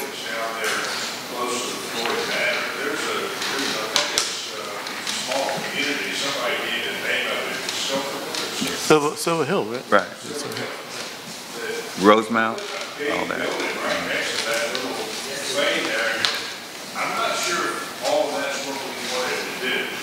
And it kind of, I was looking at this thing, first rush at this thing, it didn't even have an affordable housing component, and then it kind of got in. Not in yet. It is still not in it? I thought it was, or maybe somebody was advocating that it be put in. But, you know, you got additional height if you had a secure bicycle rack or something like that. I mean, but it didn't say anything about it. You got more density if you didn't have any cars. Like, with people appropriate to having a bicycle rack. I just had some whole questions about this ordinance and how we're proceeding with this thing. I think the concept might be right in this area, but I'm not sure that we got all the details right. So I wanted to separate those out. I want to vote to defer those or to have some separate conversation about those. Wait till Mitchell comes back. What were those numbers again, council member? 3, 5, 7, there's 3 of them, I believe. What about 4? 4? Not 4? 5, okay. Upper. 3, 5, and 7 were the ones that I'm on.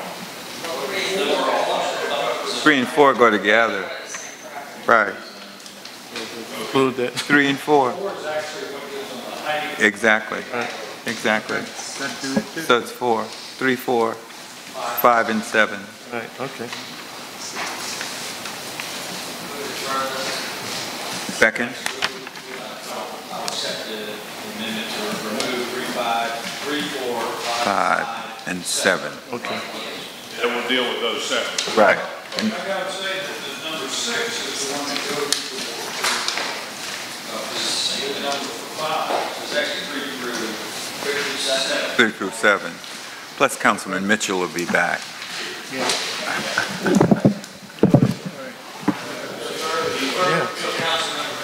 Right. So here we have a motion to defer 3 through 7. Is that correct? Any discussion on that? All in favor, so those items aye. Aye. Opposed, the ayes have it. So that leaves us with items 1, 2, and 8 through 16. So move. Second.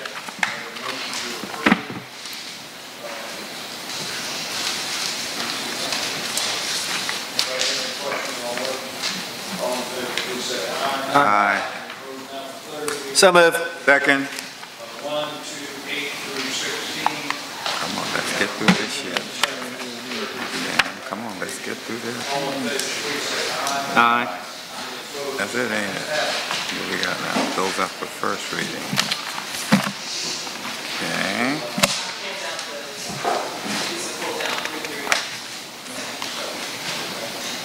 So next we have a bill, first reading, which is an ordinance to amend. Excuse me, Mayor, can we go back? We have to withdraw one. Oh, I'm sorry. We need a motion to withdraw. Move to withdraw 19. Who made the motion? Thank you, Councilman. And who's the second? And what was that number? 19. Yeah, no. Aye. Whoa, whoa, whoa, whoa, whoa. How did it suddenly become to be withdrawn? Do we have a letter? Or it says to be, that's a future event. We put that on the 2B. Right. But it came from the planning department. I believe Philip sent us an email that the applicant asked that it be withdrawn. Yes, that's the one that was deferred a long time ago by council, and they have now asked that it be withdrawn. I'm very much aware of this one. Okay, so the applicant asked, and we have some others to withdraw. I didn't know we had a to be withdrawn category. When it's requested. So that was placed on there after it was requested. Okay. Requested withdrawal. Okay. Yes, requested by the applicant. So next, first, bill up. But I don't think we voted on it, did we? We have to vote on it. So we, no, we Just in said case. we have a motion. We'll do it again. No. Okay. Aye. So now we're sure. Just in case. Doubly sure, right? We know we voted. Freaking punchy. Okay. So, see, okay. My blood sugar.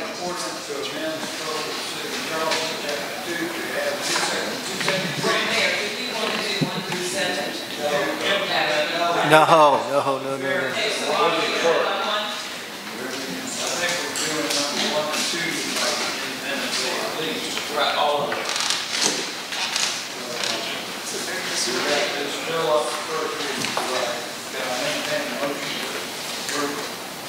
Which one? Number one, regarding the fairness and lodging. Thank you. Is anybody going to second it? Second. I think this came from finance or legal. This actually came from the planning department. What it is it allows the city to adopt an ordinance to provide provisions when a short-term rental does not pay accommodations taxes on the renting of their short-term rental. It also allows us to work with the South Carolina Department of Revenue to exchange information in instances where we have a property owner who does not pay their accommodations taxes on their short-term rental.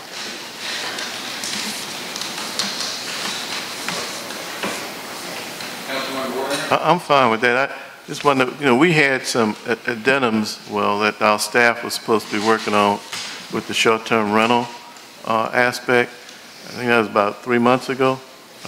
Any update on where we are now? I thought those would be in front of us before the short-term rental ordinance went into effect. Councilmember, we discussed those at the Community Development Committee, and it was requested at that time that it come back to council in September because council members Mitchell and Lewis are out this evening. So they asked for it to come back in September, which it will. Thank you. While you're up there, do we have any data or stats yet on the results of the implementation of the new rules? I do not have that information, but Mr. Dan Riccio may have it. But I do know that we have been tracking it as it goes along, so certainly we can generate all the information. Neighborhoods are asking for it. Great, we'll certainly have it. Thank you. Any other questions on item number one? All in favor, please say aye. Aye.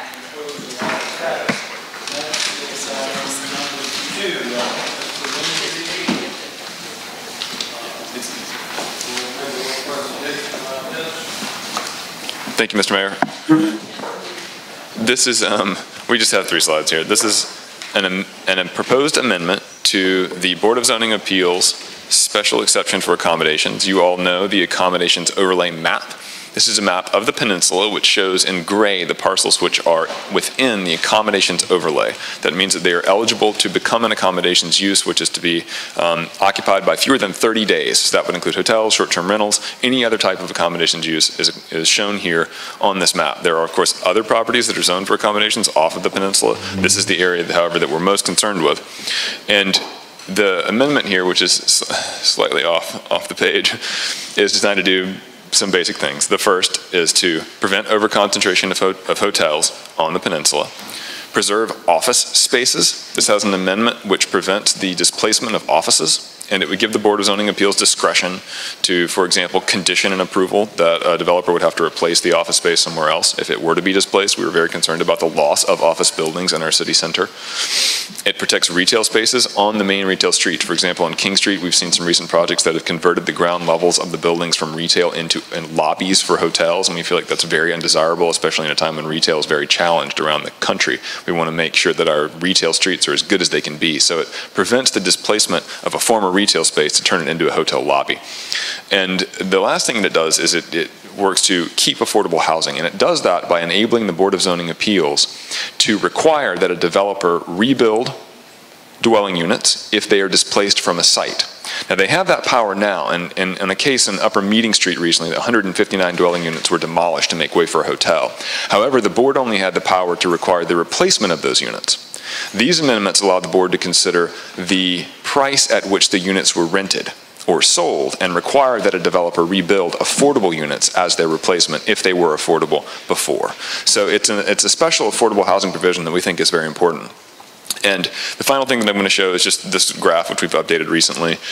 This is the chart showing the total number of hotel rooms in the city of Charleston. It starts in 1980 when we had over 1,000 existing, all the way over here. Well, you can't see the laser. All the way on the left side of the screen is 1980.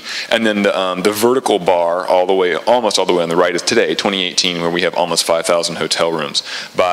These have been fine-tooth combed by my very capable staff.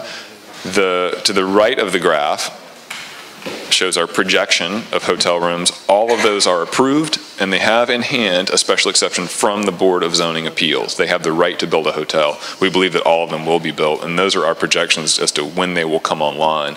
So, in tracking this, we do believe that there is a case that hotels, especially downtown, are in danger of being over-concentrated, and this amendment allows the Board of Zoning Appeals special tools to help prevent that from happening. Question.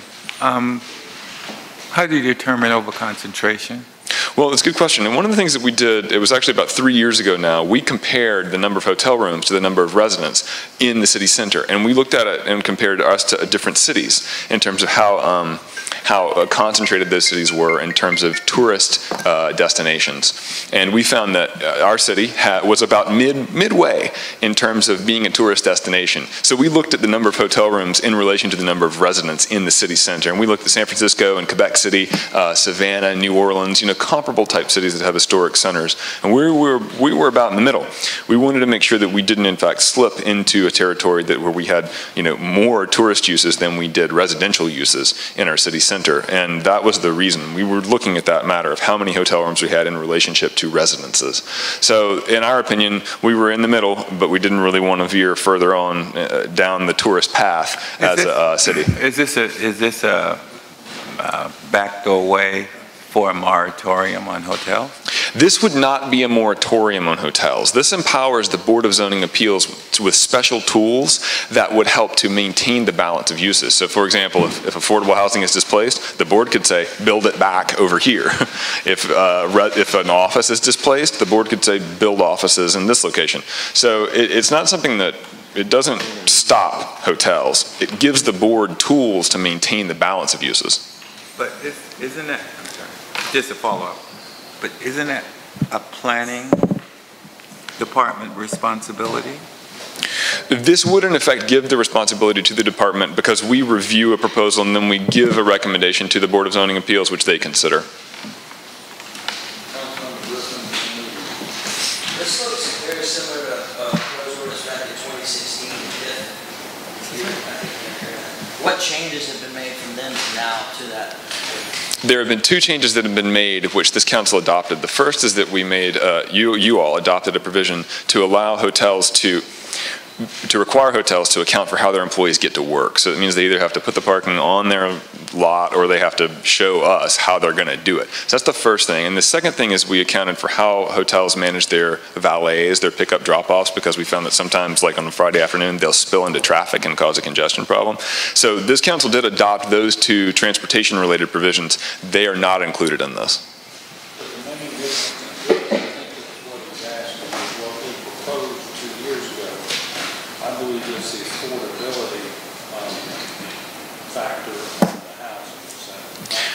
That's right, Mayor. In fact, we did propose that component previously, but it was never acted upon. It was only once, though.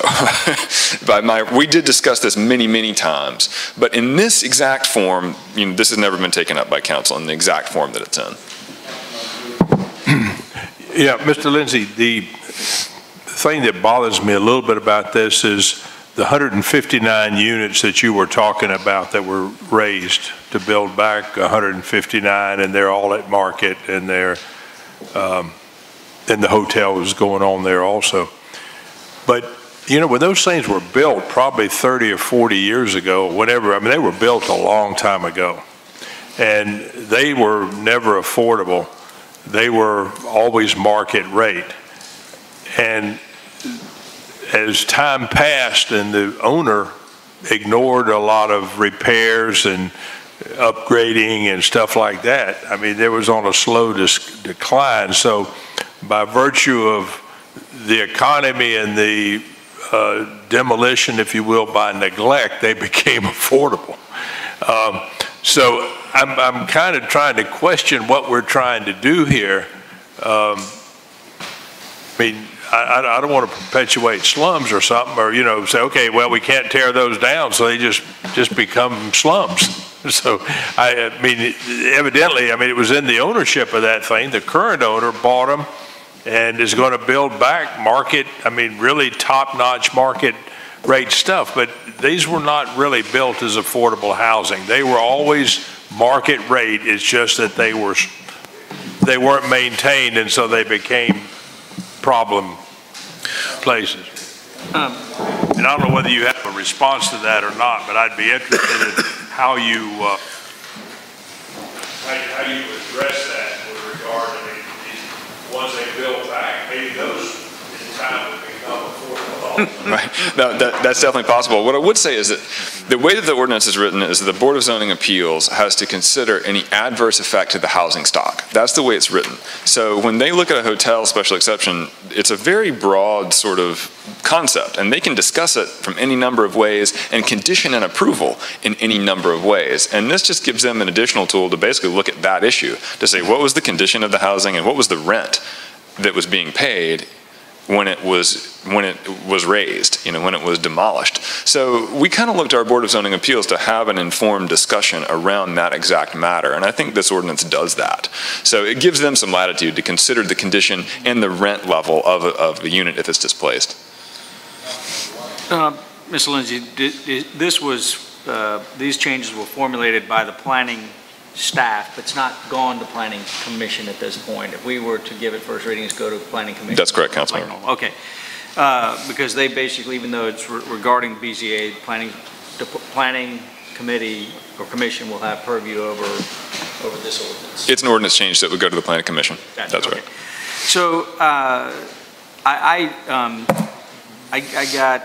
heard the folks from the Preservation Society tonight, and I don't know if y'all heard from them at all about this or if they've had an opportunity to weigh in. I think this is what she was referring to in her comments. They were very brief, obviously. I also got a couple of texts actually this evening just coming in from several neighborhoods who have a concern with the changes, folks from downtown who believe that their neighborhoods are going to be impacted by this. I don't know if there is any specific need for us to, from a timing standpoint, to kind of push forward. But if there's not, if it was the will of council, I think it'd probably be good that we just defer the item. Not that I've read it. I don't really necessarily. It feels like it's actually increasing the stringent, nature in which people will get the exception to have an accommodations overlay. But I would like to hear from these groups to find out what they've seen that maybe we haven't, because they've obviously they've got some concern. I think would be appropriate. So.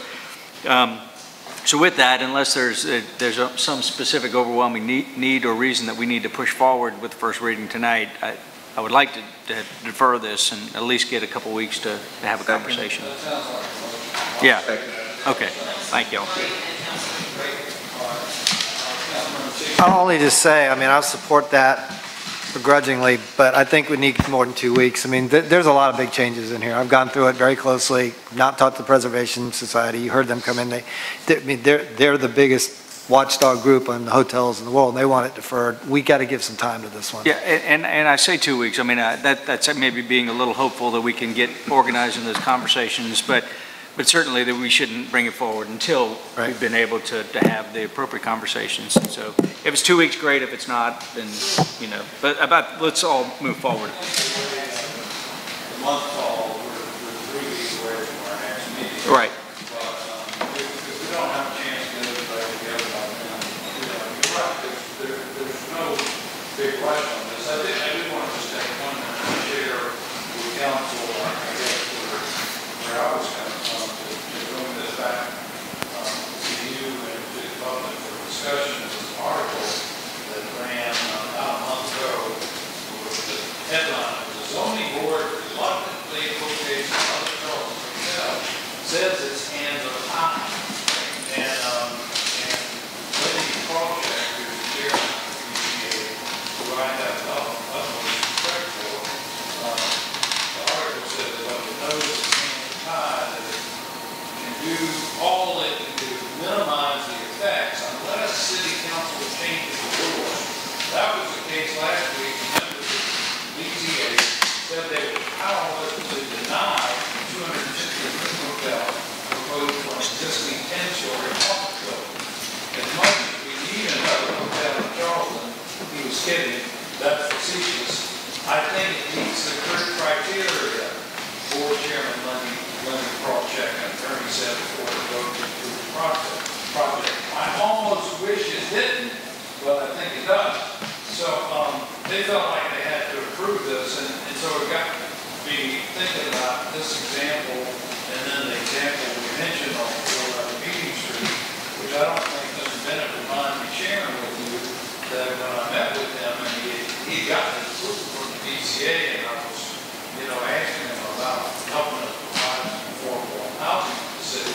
He said, well, you know, I don't really even want to put 159 high-end units on that property. If I got a high-end hotel, they're going to be high-end units. I would rather provide some number of affordable units, even, you know, in perpetuity, as we call it, rather than having to be enforced to put 159, you know, market rate units on the site.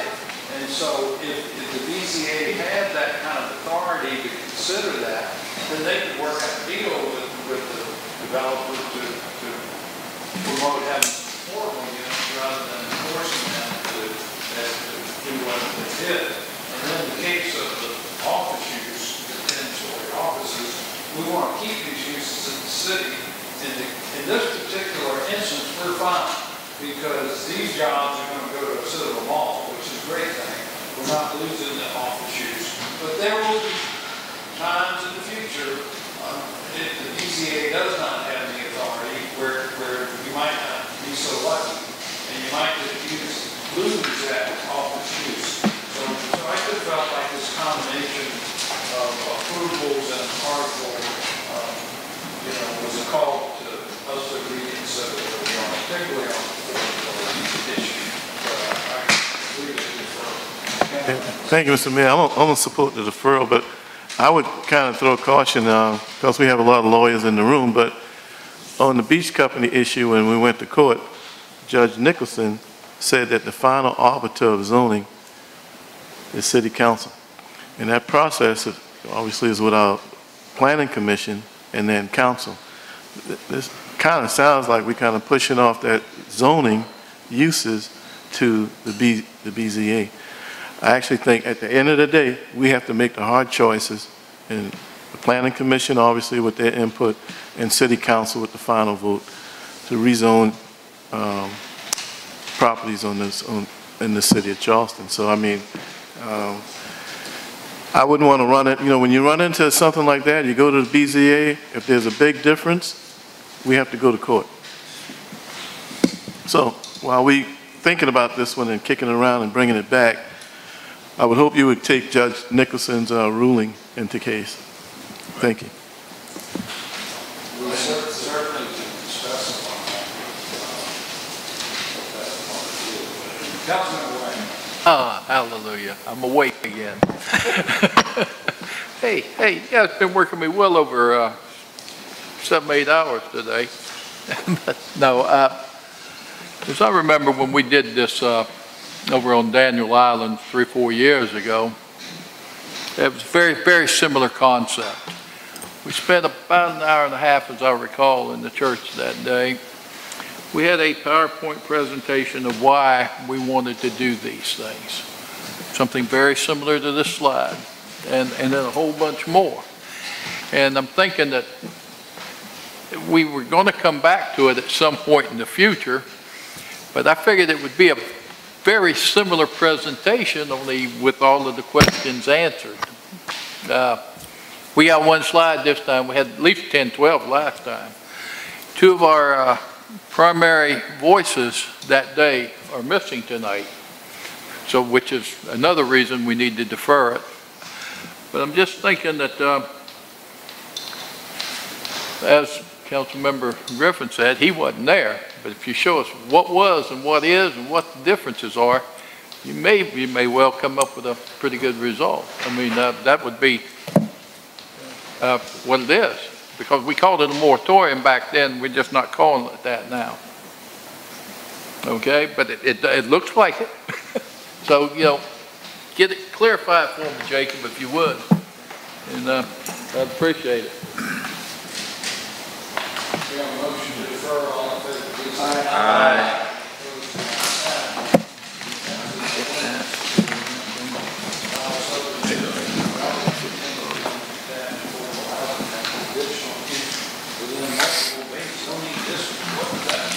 Thank you, Mayor. This is a request that came to us from the council and that was specifically requested that we look at both, first of all, a reduction to a 35-foot lot frontage, as well as the staff ability to grant setbacks.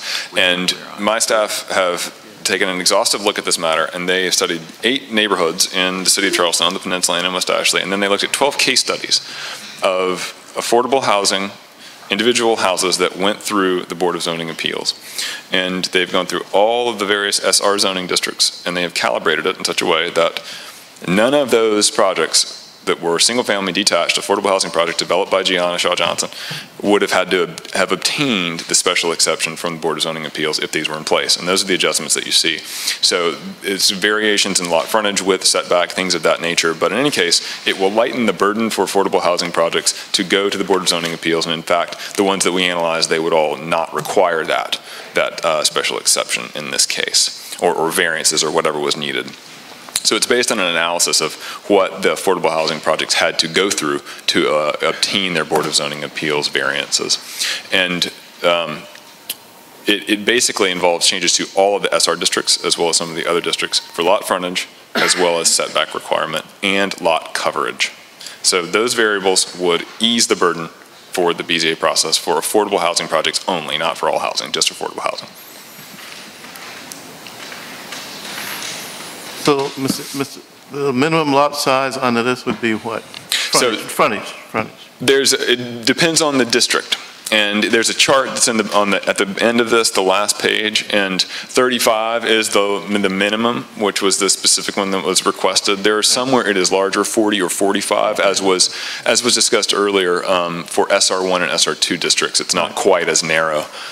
Right. Yeah, the goal was just not for all of them to be 35, but just to have the range for staff to be able to have the range to go from 35 to 49, whereas right now we at 50.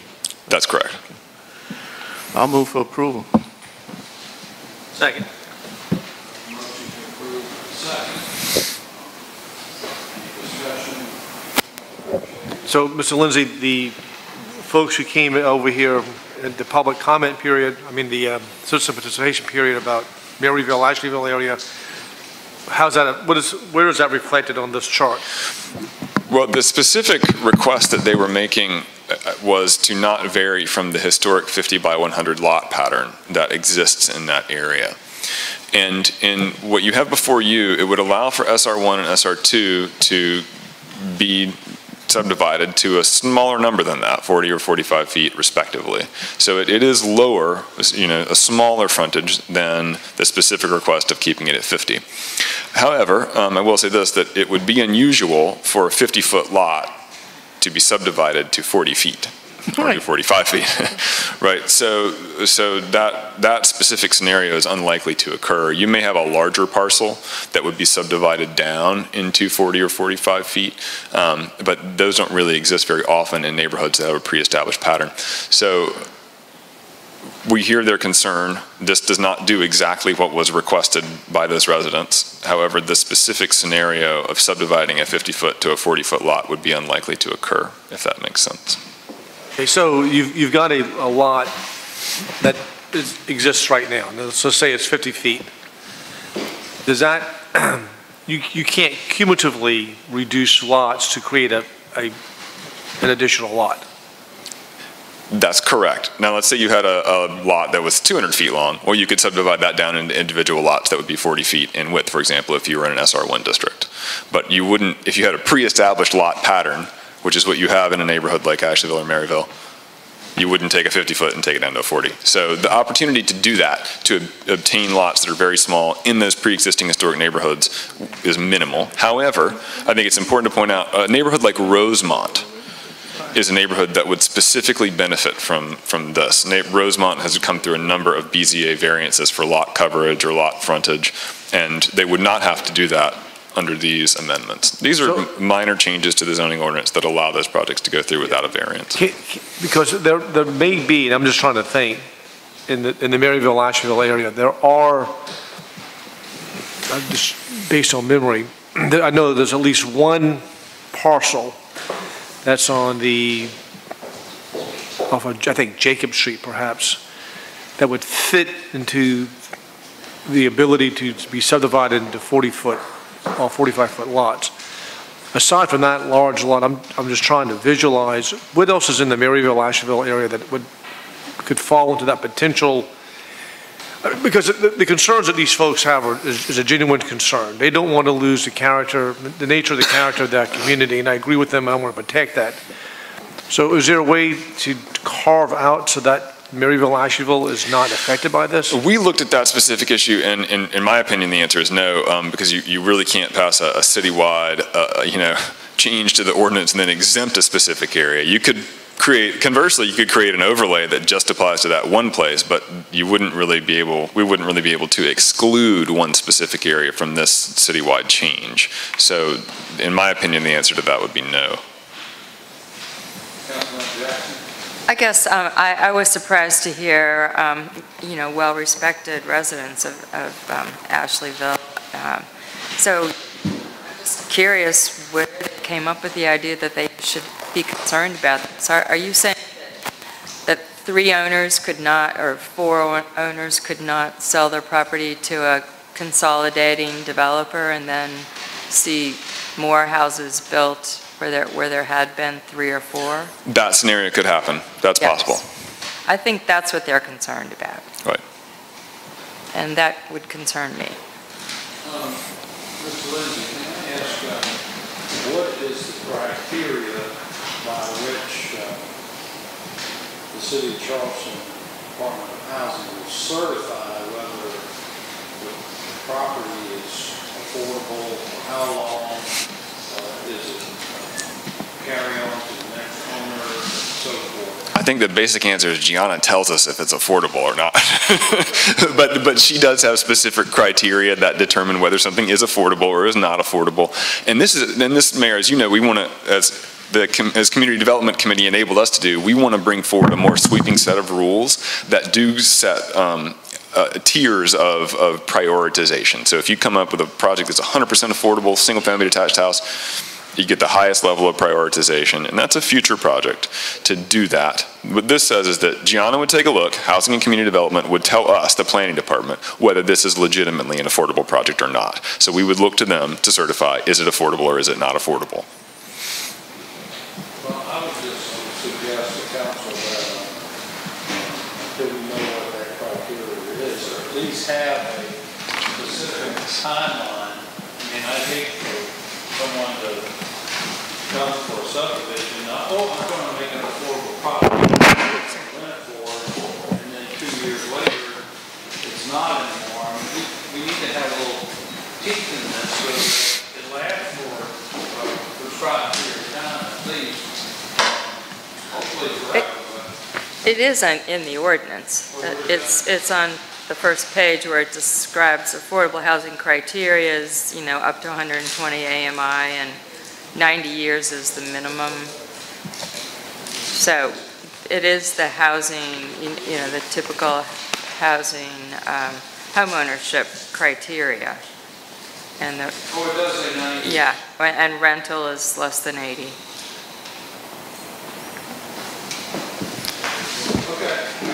So Mayor and Council, just on that note, we actually prepare written correspondence after the income ranges, the cost of the housing, the rents of the housing are all confirmed with whomever the development entity is. And usually we're entering into some written agreement with them as well, whether we're providing funds or they're doing it on their own.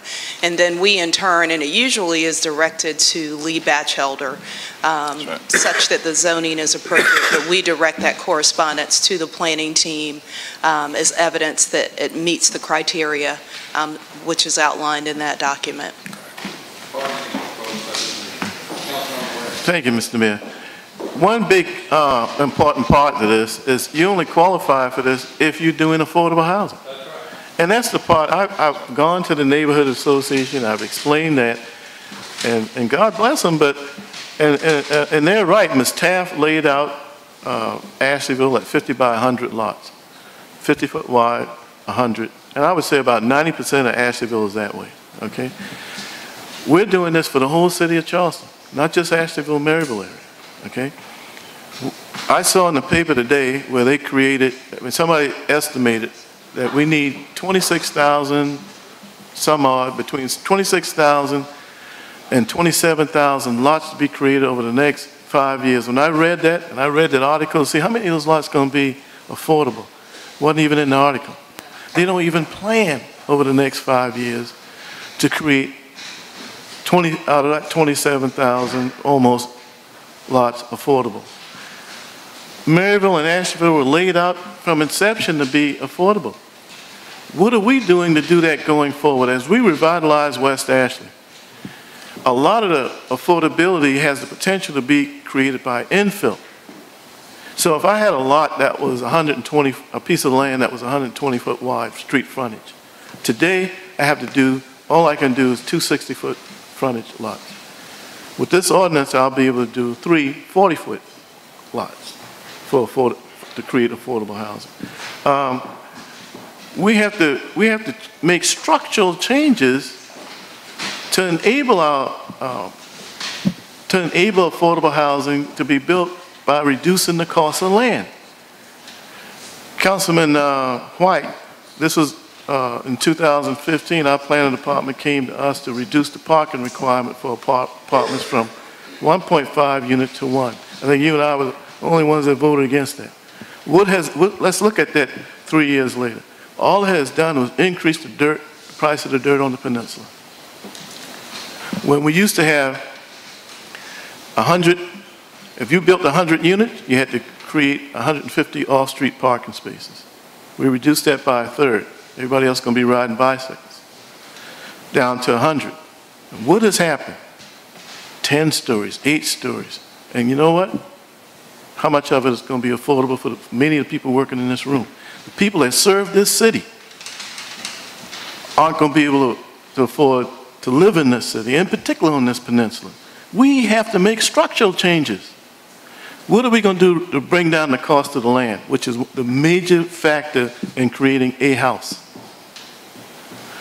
I added up, one statistic I added up, Mr. Lindsay, was we have, I think, 4 council members, and Councilman Seeking is one of them, that have houses right now on this peninsula that don't have 50-foot frontage. And they have off-street parking. We can't create that on James Island. We can't create that West Ashley. We can't create that on the Upper Peninsula. I think we should have a mechanism by which we do that and incentivize the private sector. If they do affordable housing, they can reduce their land costs by getting more units.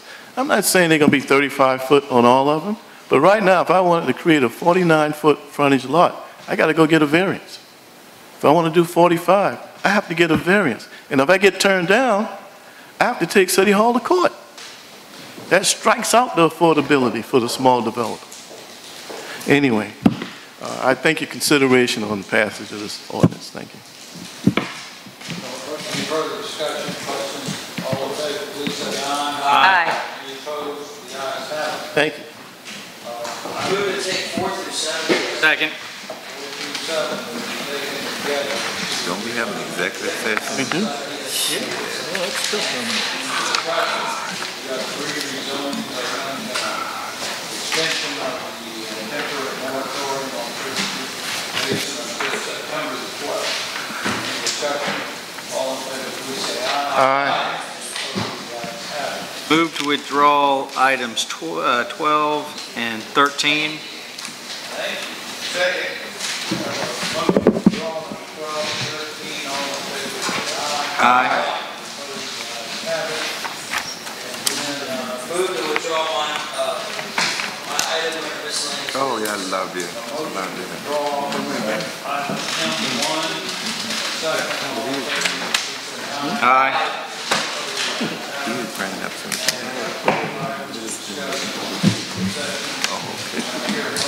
So moved in executive session. Second. To discuss all that.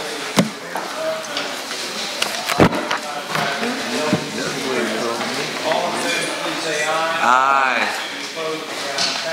Get out of here. This is it. Mr. Mayor, I'm just asking for the staff members, when we come back from executive session, if there are any staff members that can maybe go home, can we let some of them go home? Please, let them go. No, but we're not going to be there that long. We get to go, we've been here since 2. I mean, it might be some, huh?